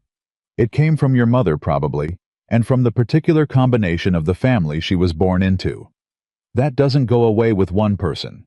It shows up again. Different face, different name." Clara looked at him. "Where did that come from?" she said. "Thomas said something like it to me once," Ethan said. "About Rose. That the things she'd built, the way she'd organized the ranch, the way she'd managed the accounts, the particular culture of the place she'd established, none of that died with her. It was still running. I just had to learn to see it." He paused. "It took me a long time to believe him, but he was right." "He usually is," Clara said. "Don't tell him that," Ethan said. "He already knows, and he doesn't need the encouragement." Clara laughed. The sound of it moved through the cold air, and Ethan heard it and felt it do the same thing. It always did, that quick warm landing and lifting the bird that had started to stay a little longer each time. They made it back to the station with 20 minutes to spare. Gerald was watching from his window. He said nothing, which was Gerald's version of approval. Clara hung her coat back on the rack. She tied her apron. She went back to the schedule board. But before she did, at the door between the back office and the platform hall, Ethan said, "Denver." She turned. "You have 2 weeks," he said. "I know that. I'm not asking you to decide anything today." He held her gaze. "I'm just asking, when you decide whatever you decide, tell me first. Before you tell anyone else." Clara looked at him for a long moment. I will, she said. He nodded. He left. She stood at the schedule board for a moment after not quite seeing it. Then she picked up the chalk and started updating the afternoon arrivals, because the noon train was 12 minutes out and she had work to do. The week that followed moved at 2 speeds simultaneously. Professionally, it was the busiest week the Willow Creek station had seen since summer. The freight volume increased as ranchers tried to move cattle before the ground became impassable, and Gerald's capacity for managing complexity was as always inversely proportional to the actual complexity he was required to manage. Clara handled 3 freight disputes, rerouted 2 misdirected shipments, and rewrote the filing system for the lost luggage cabinet in a way that would have saved Gerald approximately 400 hours of confusion over the previous decade if she'd done it in September, personally. The week moved like water under ice, invisibly, with a great deal of pressure, building underneath a surface that looked still. Margaret's reply to her latest letter arrived on Thursday. You rode out to see the light with him, Margaret had written. Clara, you rode out to see the light. Do you understand what that means? That's not a woman who's going to Denver. Clara read it 3 times. She folded it. She put it in her apron pocket. She didn't write back immediately because she didn't yet know what she wanted to say. That evening in her room behind the station, she took out Denver's letter and read it again. The offer was genuine. She'd known that from the first reading. The salary was real. The position was real. The opportunity was exactly what it described itself to be. A larger station, a records department that needed the kind of careful, systematic intelligence she had. In abundance, a city with theaters and libraries, and the particular density of human life that a town like Willow Creek, for all its warmth, could not replicate. It was a good offer from a good organization. She set it down. She thought about Sunday afternoons. She thought about a man who had arrived 5 minutes early, and then 6 minutes early, and now most recently 7 minutes early, to buy a ticket. He didn't use for a train, he didn't board. She thought about the east pasture and the light coming in at an angle. She thought about what it would feel like to leave, and whether the feeling would be relief or loss, and she was honest enough with herself to know which one it was, and honest enough about what that meant to sit with it for a while before she decided what to do with it. She did not sleep particularly well. On Friday, Harlan's preliminary claim was formally dismissed by the Territorial Land Office. Benjamin Cross sent a telegram. Clara received it before Ethan did, since it came through the station line, and she held it for exactly 12 seconds before redirecting it to the proper recipient, which was long enough to read it and understand that the east pasture was fully and finally secured, and that Wesley Harlan had departed Willow Creek on the Tuesday morning train to Billings without a second ticket back. The 12 seconds were not a professional lapse. They were simply the time it took for her body to register something that her mind had already known was coming. But that felt different landed differently when it was official. She sent a runner to the ranch with the telegram. 20 minutes later. Thomas Reed rode through town at a pace that was not quite a gallop, but was considerably faster than his usual deliberate canter, and he stopped outside the station and tied his horse and came through the door and stood at the window. Well, he said. It's done, Clara said. Thomas put both hands flat on the counter. He looked at them. He was quiet for a moment, in the way of a man who has been carrying a weight for long enough that the absence of it requires adjustment. He's at the north pasture this morning, Thomas said. He'll have the telegram by now. He'll be back by afternoon. He looked up. He's going to want to thank you again. Tell him not to, Clara said. You can tell him yourself, Thomas said. He won't listen to me on this, or on much of anything when it comes to you. He paused. That's not a complaint. In 22 years, I have never once seen that man not listen to himself in the particular way he's not listening to himself right now. It's a considerable development. Clara smiled despite herself. You're pleased. I am extremely not saying anything one way or the other, Thomas said with the dignity of a man who is saying something one way or the other very clearly. He straightened up from the counter. You got that Denver letter yet? Clara stared at him. You corresponded with Margaret, she said. I may have mentioned in passing that circumstances were developing, Thomas said carefully. Thomas. Margaret is a sensible woman who had relevant concerns. Thomas. He stopped. You are, Clara said with great feeling, the single most indirect man I have ever met in my life. Thomas Reed looked at her for a moment. Then something happened to his face that she had not seen before, a genuine, unguarded smile, brief as a match strike but real. You haven't met Ethan yet, he said. When he's trying. He left before she could respond. Clara stood at her window and looked at the door for a moment. Then she started to laugh. Really laugh the way she'd laughed when Ethan told her about the pots and the horses, surprised and unguarded, and grateful for the people who had, without her entirely noticing, become part of the texture of her days. She went back to her ledger. She was still smiling when the noon train came in. Ethan arrived at the station at 3 o'clock. Not Sunday, not his usual time. Friday at 3, which meant he'd ridden in from the north pasture specifically directly without going home first, which was evident from the fact that he was still in his working coat, and his boots had the particular quality of boots that had been in a pasture recently. He came to the window. Clara looked at him. I know, she said. The telegram. The telegram, he said. And also, he stopped. He put both hands on the counter the way Thomas had, and she thought, watching him, that the two men had been together long enough that they'd acquired each other's gestures without knowing it. I rode out to the north pasture this morning to check the storm damage. I've been avoiding the assessment because the numbers were going to be bad, and I knew it. How bad? Clara asked. Bad enough. He looked at his hands. 3 shelters need rebuilding before the next hard freeze. The feed stores are lower than I want them. It's going to be a difficult winter. He looked up. I can manage it. It's not the kind of difficulty that threatens the operation. But it's real, and it's going to require... He paused. It's going to require me to ask some people for help, which I've decided to do, which is a decision I'm telling you about because you'll appreciate that it represents a significant personal development. Clara kept her expression level. A significant personal development. According to Thomas, yet. According to Rose, it would qualify as a minor miracle. He almost smiled. I called in some favors from neighboring ranchers this morning. Asked Hector Vega, 2 properties east, if he had spare feed to sell at a fair price. Asked Jim and Carl Sawyer if they could spare 2 men for a week to help rebuild the shelters. And Hector said yes immediately and told me the price was the same as it was 3 years ago, which is below current market. Jim Sawyer said he'd come himself. Ethan shook his head slightly. I've been alone on this ranch for 7 years, and apparently the moment I asked for help, 15 years of neighboring came back in about 40 minutes. People were waiting to be asked, Clara said. Apparently. He looked at her. You told me that once. Different words. The same thing. You heard it better the second time, Clara said. I hear most things better the second time, he said.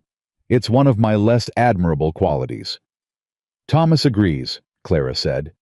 Thomas talks too much, Ethan said with the fondness of a man who does not mean a word of it. Clara leaned on the counter slightly. Ethan, the claim is dismissed. The east pasture is yours. Harlan is gone.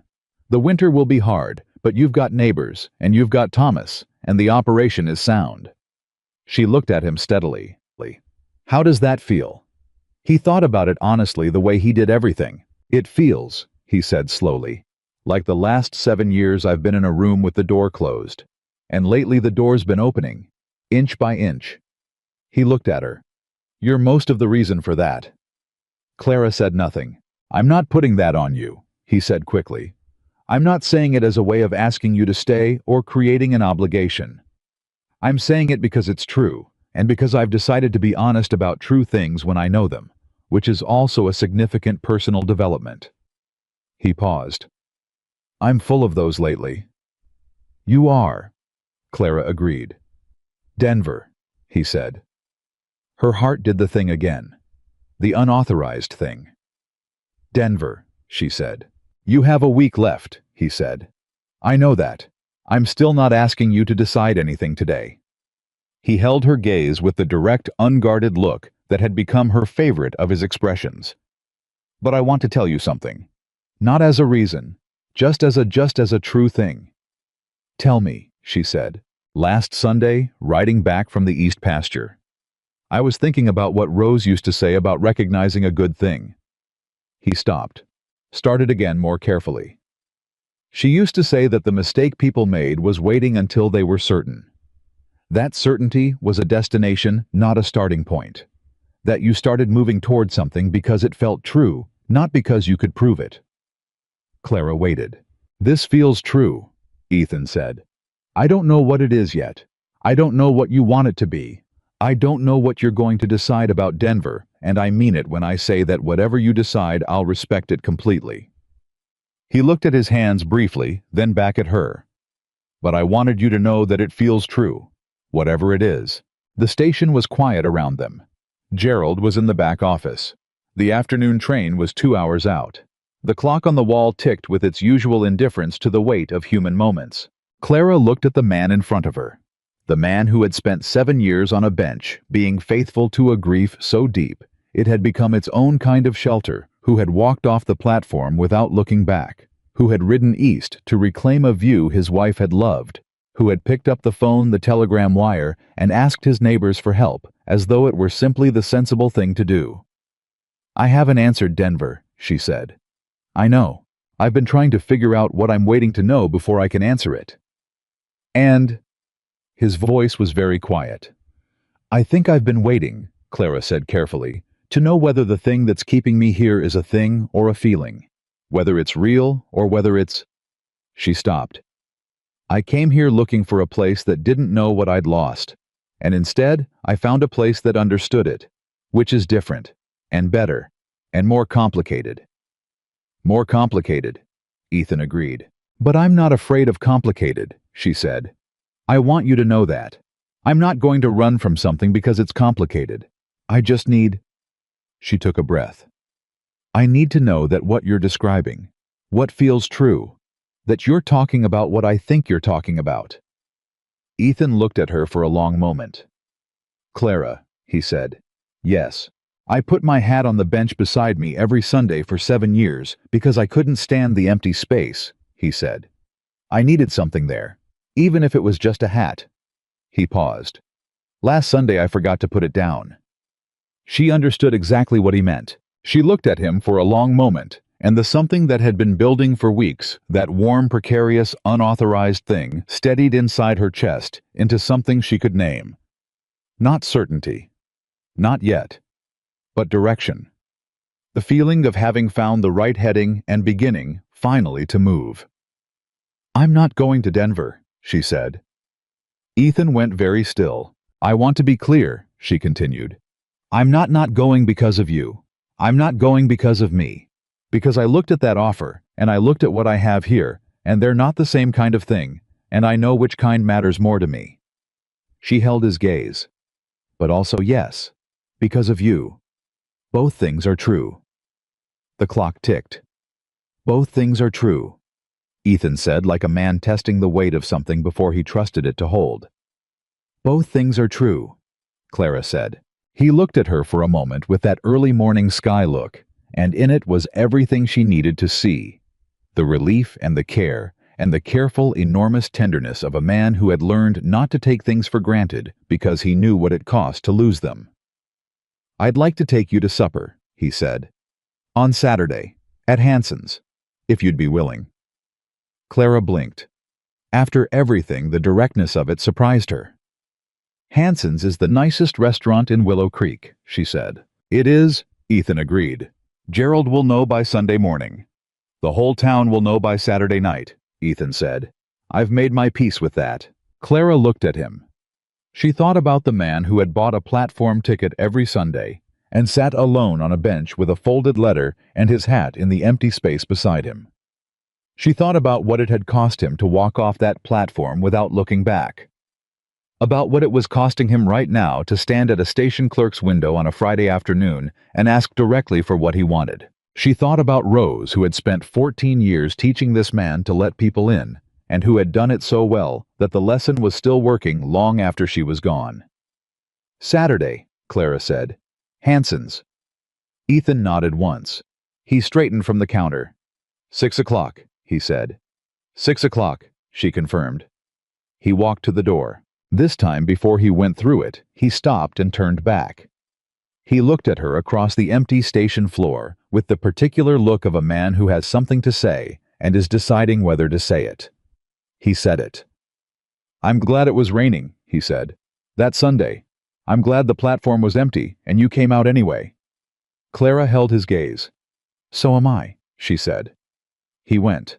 The door swung closed behind him. Clara stood at her window and listened to Corporal's hooves on the packed dirt of the street, and she pressed her hand flat against the counter, the way Ethan pressed his hand against the letter, not to hold on to something, but to feel that it was real. It was real. It was entirely, completely, specifically real. She picked up her chalk.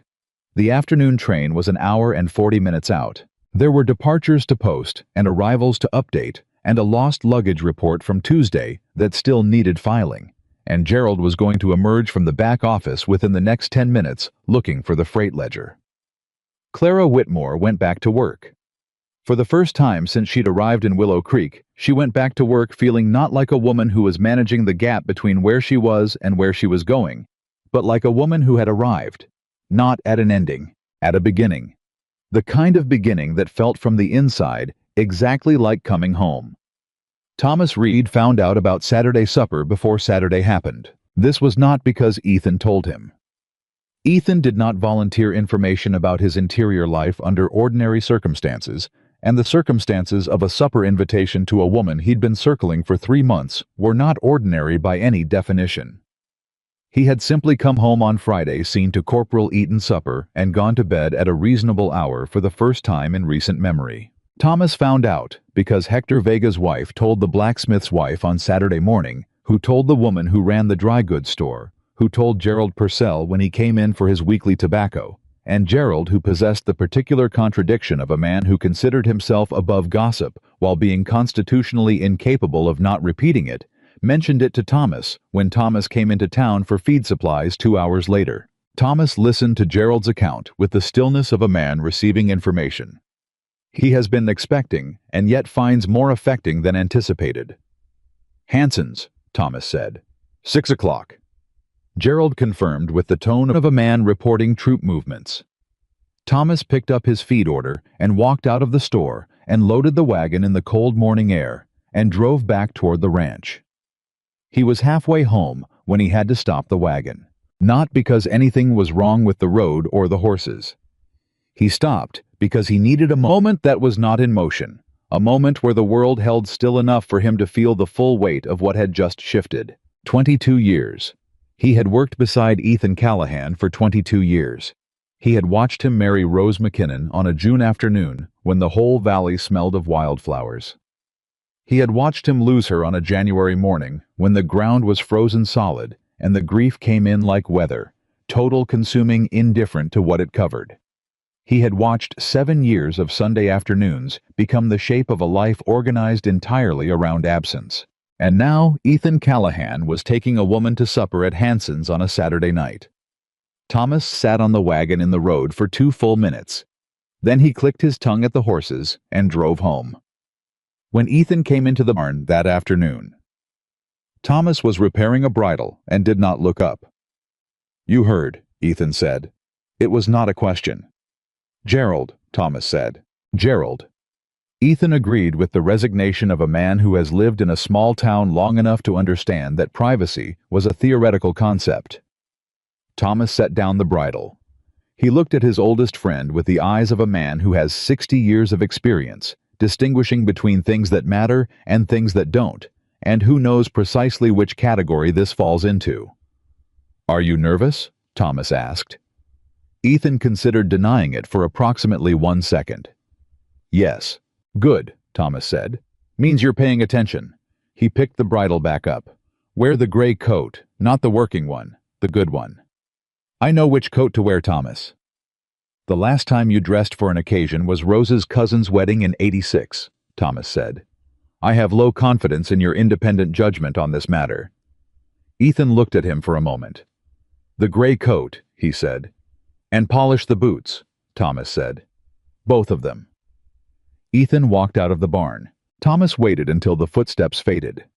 Then he set down the bridle again and sat very still for a moment with his hands in his lap and his eyes on the middle distance, and he said quietly and without embarrassment to nobody in the barn, but perhaps to someone beyond it, "You'd be real pleased, Rose. You'd be real pleased." Then he picked up the bridle and went back to work, because sentiment had its place, and its place was brief, and there was always more work to be done. Supper at Hanson's lasted 3 hours. This was not what either of them planned. They had planned insofar as either of them planned things to eat a meal and talk and be back at a reasonable hour, because Clara had the early shift Sunday, and Ethan had cattle to check before dawn. 3 hours was not reasonable. 3 hours was what happened when two people who had been carefully rationing their time together in 90-minute increments on Sunday afternoons discovered what it felt like to have an entire evening. They talked about everything. Clara told him about Ohio, not the grief of it, which he already knew, but the before her mother's kitchen and the way it smelled on bread baking days. Her father, who had died when she was 12, and who she still measured men against in the particular way of women who lost their fathers. Young, the schoolyard, where she and Ruth had developed an elaborate system of coded signals to communicate across the distance between the younger and older classes that they'd used all the way through to Ruth's graduation. Ethan told her about his parents. His father, a Montana rancher who had built the original Callahan homestead with 4 other men and a considerable amount of stubbornness, and his mother, who had been a schoolteacher in Illinois before she married, and who had never quite let the Montana landscape convince her that culture was something that happened elsewhere. He told her about learning to ride at 4 years old on a horse, substantially too large for him, an experience his father considered character building and his mother considered grounds for a serious conversation about parenting philosophy. Clara laughed at that. Ethan watched her laugh and did not look away. He told her about meeting Rose at a county dance in 1868 when he was 21 and she was 19, and he had spent 40 minutes working up to asking her to dance, only to find when he finally did it that she'd been waiting for him to ask since he'd walked in the door, and had used the 40 minutes to decide she was going to say yes regardless of how he asked. "She told you that," Clara said. "On our 3rd anniversary," he said. "She thought it was very funny. She laughed every time she told it." "How often did she tell it?" "At least once a year," he said. "Usually at my expense in company." "She sounds like someone who knew how to love without being sentimental about it," Clara said. Ethan thought about that. "That's exactly right. She loved hard, and she laughed at the things that deserved to be laughed at, including me. Especially me." He looked at the table. "I didn't understand until she was gone how rare that combination was. To be loved seriously and not taken seriously all at once." Clara was quiet for a moment. "My mother was like that with my father," she said. "He died when I was 12 and she never remarried, but she talked about him the same way for the rest of her life. She talked about him like he was still in the room." She paused. "I used to think that was sad, that she'd organized so much of herself around someone who wasn't there anymore. Now I think I didn't understand what it meant to love someone that completely." "You understand it better now?" Ethan asked. Clara met his eyes. "I'm beginning to," she said. The candle between them had burned down to half. The restaurant around them had quieted to just 2 other occupied tables. Neither of them had noticed. Ethan reached across the table. He set his hand over hers, not grasping, not urgent, just covering. The way you set your hand over something you want to be sure is there. Clara looked at his hand over hers. She turned her hand over and held his. They stayed like that for a moment without saying anything, because there was nothing that needed saying that the contact wasn't already saying more precisely. Then Clara said, "Ask me something. Something you've been wanting to ask and haven't." Ethan was quiet for a moment. "Are you happy here?" he said. "Not content, not managing. Happy." Clara thought about it with the honesty it deserved. "Yes," she said. "In a way I haven't been in a long time. The kind of happy that isn't loud, the kind that's just present, that feels like the right shape." "The right shape," he said. "When things fit," she said. "When the life you're living is the right size for who you are. I didn't have that for a long time. I thought I had to go somewhere larger to find it." She looked at him. It turns out the size of the place is not the point. Ethan nodded slowly. Rose used to say that home wasn't a location. That home was what happened when you stopped performing for the world and started actually living in it. He paused. I thought I understood what she meant. I think I understand it better now. Clara smiled. It was a different smile than the ones he'd catalogued on Sunday afternoons, softer, less guarded, the smile of a woman who is not managing an impression, but simply feeling something and letting it show. We should probably go, she said without moving. Probably, he agreed, also without moving. They stayed another 20 minutes. Winter hit the valley in earnest 2 weeks later. It came the way Montana winters came, not gradually, not with the courtesy of warning, but completely and immediately, as though the season had been waiting just beyond the ridge and had decided on a Tuesday morning that it had been patient long enough. Ethan's North Pasture shelters, rebuilt with Hector Vega's crew and the Sawyer brothers, and a week of the kind of neighboring that small communities do when they remember they are communities held through the first hard freeze. The feed stores supplemented by Hector's supply at the below-market price were sufficient. The cattle were moved, and the operation was sound, and the winter, though hard, was the kind of hard that was manageable, rather than the kind that broke things.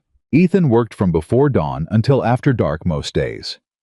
Clara worked her station hours and spent her evenings, the ones she wasn't spending at the ranch, which became more frequent without either of them formally deciding that they would, writing to Margaret, occasionally corresponding with Benjamin Cross on the details of the land claim dismissal. Because Cross had said he wanted her thoughts on an aspect of the territorial record system that he was incorporating into another case. Cross had also, in his last letter, mentioned that if she was ever considering a change in professional direction, the records work she'd done on the Callahan case would constitute an exceptionally strong basis for a position in territorial law administration. Clara had written back thanking him and filed the letter in her satchel with the same careful deliberateness with which she filed everything, not discarded, not acted upon, simply held in the place where future options lived. She told Ethan about it on a Sunday afternoon in December, sitting on the bench that had become theirs in a way that the town had accepted, with the equanimity of people who had watched the whole thing develop at a pace they could follow. Cross offered you a position, Ethan said. He mentioned a possibility, Clara said. For someday, not immediately. I was quiet for a moment. Not the tight quiet of a man receiving unwanted information, the considered quiet of a man who has learned to think before he responds to things that matter. What do you want to do? He said. I don't know yet, Clara said honestly. I know I'm not leaving Willow Creek. I know whatever I do next will be from here, not from somewhere else. She looked at him. Is that all right to say? That's more than all right to say, Ethan said. I just want you to know that my decisions are my decisions, she said. I'm not asking permission. I'm not deferring. I want you to know what I'm thinking. He looked at her with a great steadiness. I don't want you to defer to me.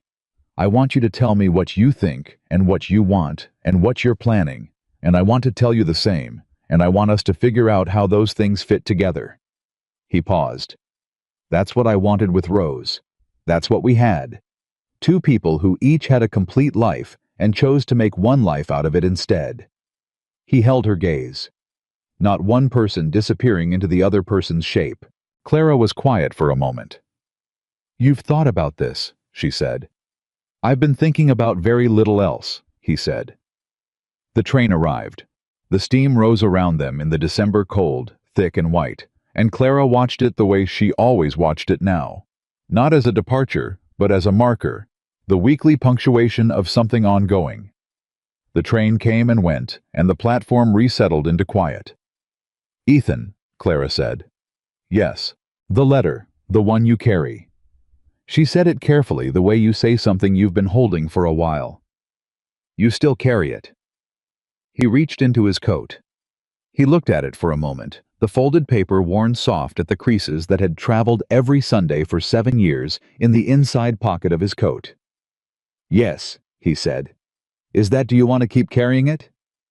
He turned the letter over in his hands. It's the last letter she wrote me, he said. She wrote it from her father's house, 3 days before she died. He was quiet.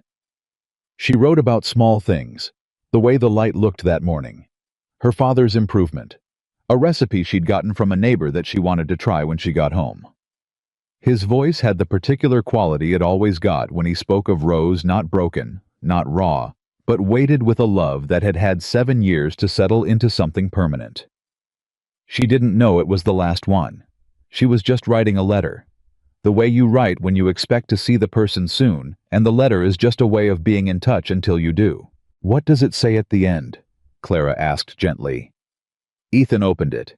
He had not opened it in front of anyone before.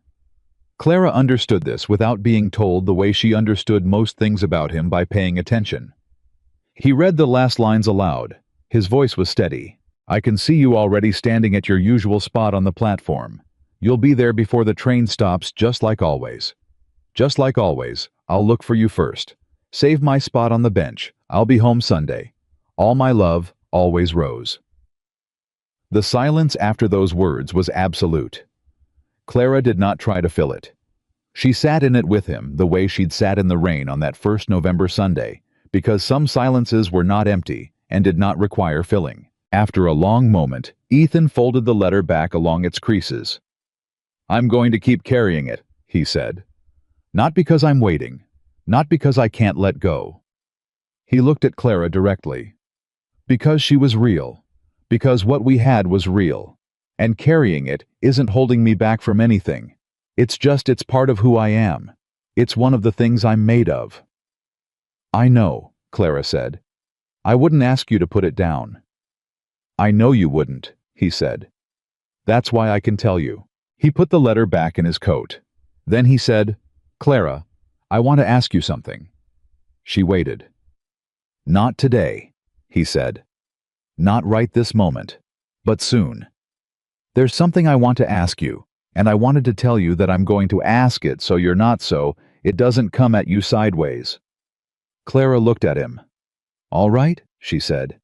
"All right," he said. They sat on the bench together in the December cold.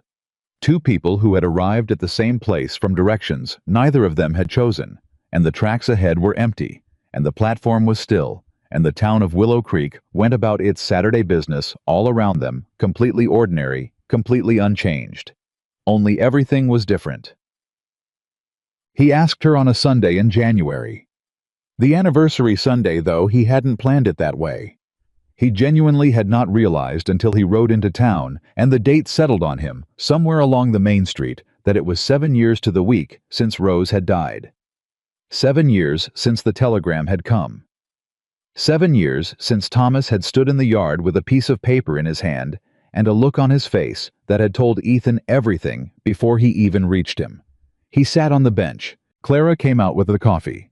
She sat beside him no longer at the respectful distance of those first November Sundays, but close the way people sit when they have earned the right to the proximity.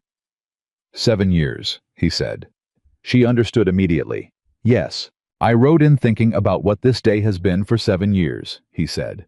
What it felt like to come here every week and sit in this spot and feel the absence of her like a physical thing. He looked at his hands. "And I sat down today, and the first thing I felt was, I wanted to tell you something. I wanted to tell you that she's the reason I'm here. Not just today.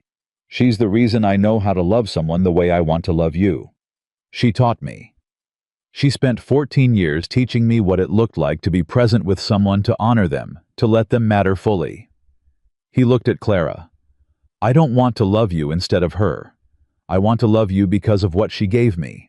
Because she left me better than she found me, and it would be a waste of that not to use it." Clara's eyes were bright. She didn't look away. "That's the most beautiful thing I've ever heard," she said quietly. He reached into his coat. Not for the letter. He reached past the letter and came out with something smaller. A ring, simple gold, with a small inset stone that caught the winter light. "This was my mother's," he said. "She gave it to me when I married Rose, and told me it was for safekeeping, and then she winked at me, which meant she knew something I didn't. Rose never wore it. She said it was for the next woman I loved." He held it. "She said that to me, Clara. 3 months before she died, when she knew she was getting worse, she told me it was for the next woman. I told her there wasn't going to be a next woman, and she told me not to be dramatic." He looked up. She was right. She was so rarely wrong about anything important. Clara looked at the ring. She looked at him. "Ethan," she said. "I know it's soon," he said. "I know we haven't. I know there are conversations we haven't had yet, and I'm not asking you to decide anything today that you're not ready for. I need you to know what I'm asking. When you're ready, whenever that is." He held her gaze with everything he had, all of it unmanaged and unguarded. "Will you stay? Not just in Willow Creek. With me. Will you choose this life with all of it, the hard winters and the ranch and Thomas, who is going to be insufferable about this? Will you build something here with me?" Clara looked at the ring for a long moment. She thought about the rain that first Sunday. The question she'd asked that nobody else had thought to ask. The letter pressed flat against his knee. The way he'd said her name, Rose, for the first time in 7 years, into a stranger's ear, on a platform in the middle of a Montana storm. She thought about Ruth, and the way she found the right angle to show you a thing. She thought about her mother setting the table for 3. She thought about Margaret writing, "That's not a woman who's going to Denver," and being more right than she knew. She thought about the east pasture and the light coming in. She thought about what it meant to arrive somewhere expecting one thing and find something else entirely. She held out her hand. "Yes," she said. "All of it. Yes." Ethan slid the ring onto her finger. He held her hand with both of his, for a moment, not speaking. Clara felt the warmth of that hold move through her, like something she hadn't known she was cold without. The westbound train appeared at the far edge of the valley. They watched it come in together, not with grief, not with waiting, but with the simple presence of 2 people who have found the place they intend to be and are no longer looking for exits. The train arrived. The steam rose. The platform shook gently. Ethan did not watch the tracks when it left. He was looking at Clara. They were married in April, when the valley was soft, and the east pasture was green again, and the light came in at the angle Rose had loved, which was the angle they chose for the ceremony. Small outside, with Thomas Reed standing up for Ethan, and Margaret arrived from Billings, standing up for Clara and Hector Vega and his wife and the Sawyer brothers, and half of Willow Creek arranged on the hillside, because nobody had told them not to come, and several people had told them they were welcome. And the result was, as Thomas noted afterward, considerably more people than planned, and exactly the right amount. Thomas did not cry. He stood through the whole thing with his arms folded and his jaw set and his eyes very bright, and anyone who said otherwise was a liar, and he told them so. And then he shook Ethan's hand with both of his in a grip that lasted longer than handshakes usually lasted, and said nothing, which was the only language sufficient to the occasion. Clara planted a garden that spring on the south side of the ranch house. She planted it deliberately, thoughtfully, the way she did everything with attention to what would last. Ethan repaired the fence along Rose's favorite riding path on the east pasture. He did it on a Saturday morning alone, and when he was done, he stood at the fence for a moment and put his hand on one of the posts and said quietly into the spring air, "You were right about the ring. You were right about all of it. Thank you." The wind moved through the grass of the east pasture, which was green and enormous and entirely his. He walked home. Clara was in the kitchen when he came through the door, and she looked up from whatever she was doing and looked at him. The straight, complete look of a woman who was present fully and without reservation in the life she had chosen. And he stopped for a moment in the doorway, just to have that look land on him. "Well," she said. "Fixed," he said. "Come eat," she said. He hung his coat on the hook by the door. On the table beside the bread and the coffee pot and the 2 plates Clara had set was the old folded letter. She had taken to setting it there on mornings when she sensed he might be thinking of Rose, not as a memorial, not as a reminder of loss, but as what it was, a part of him set at the table with the rest of the things that belonged there. He sat down. He touched the letter once briefly with 2 fingers. A greeting. A recognition, the gesture of a man acknowledging something beloved. Then he poured the coffee, and he looked at his wife across the table, and he was present completely and without reservation in the life he had finally allowed himself to choose. Years later, people in Willow Creek would still tell the story of the cowboy who waited at the dusty train station every Sunday for 7 years. They told it in different ways depending on who was telling it. Some said he was faithful. Some said he was lost. Some said he was the saddest man they'd ever seen sitting still. What they all agreed on eventually was this: he had been waiting. Just not for what they thought. He had been waiting for the moment when grief would stop being a wall and start being a door. He had been waiting without knowing it for someone patient enough and honest enough to ask the one question that opened it. One rainy Sunday. One empty platform. One woman who sat down without being asked and said quietly without flinching, "Who are you waiting for?" That was where it started. And it never stopped. Not with the ring, not with the garden, not with the fence, repaired along the riding path, not with the years that came after one Sunday at a time. The bench always occupied, now the space beside it, never empty. Ethan Callahan had spent 7 years waiting for something that couldn't come back. What came instead was better than waiting. What came instead was a woman who understood that love was not a replacement for what you'd lost. It was what you built from what the losing had made you. And on a quiet Sunday afternoon in the town of Willow Creek, Montana, at the same dusty train station where it all began, the cowboy who once sat alone finally had somewhere to be. He was already there. He had been there all along. He just needed someone to show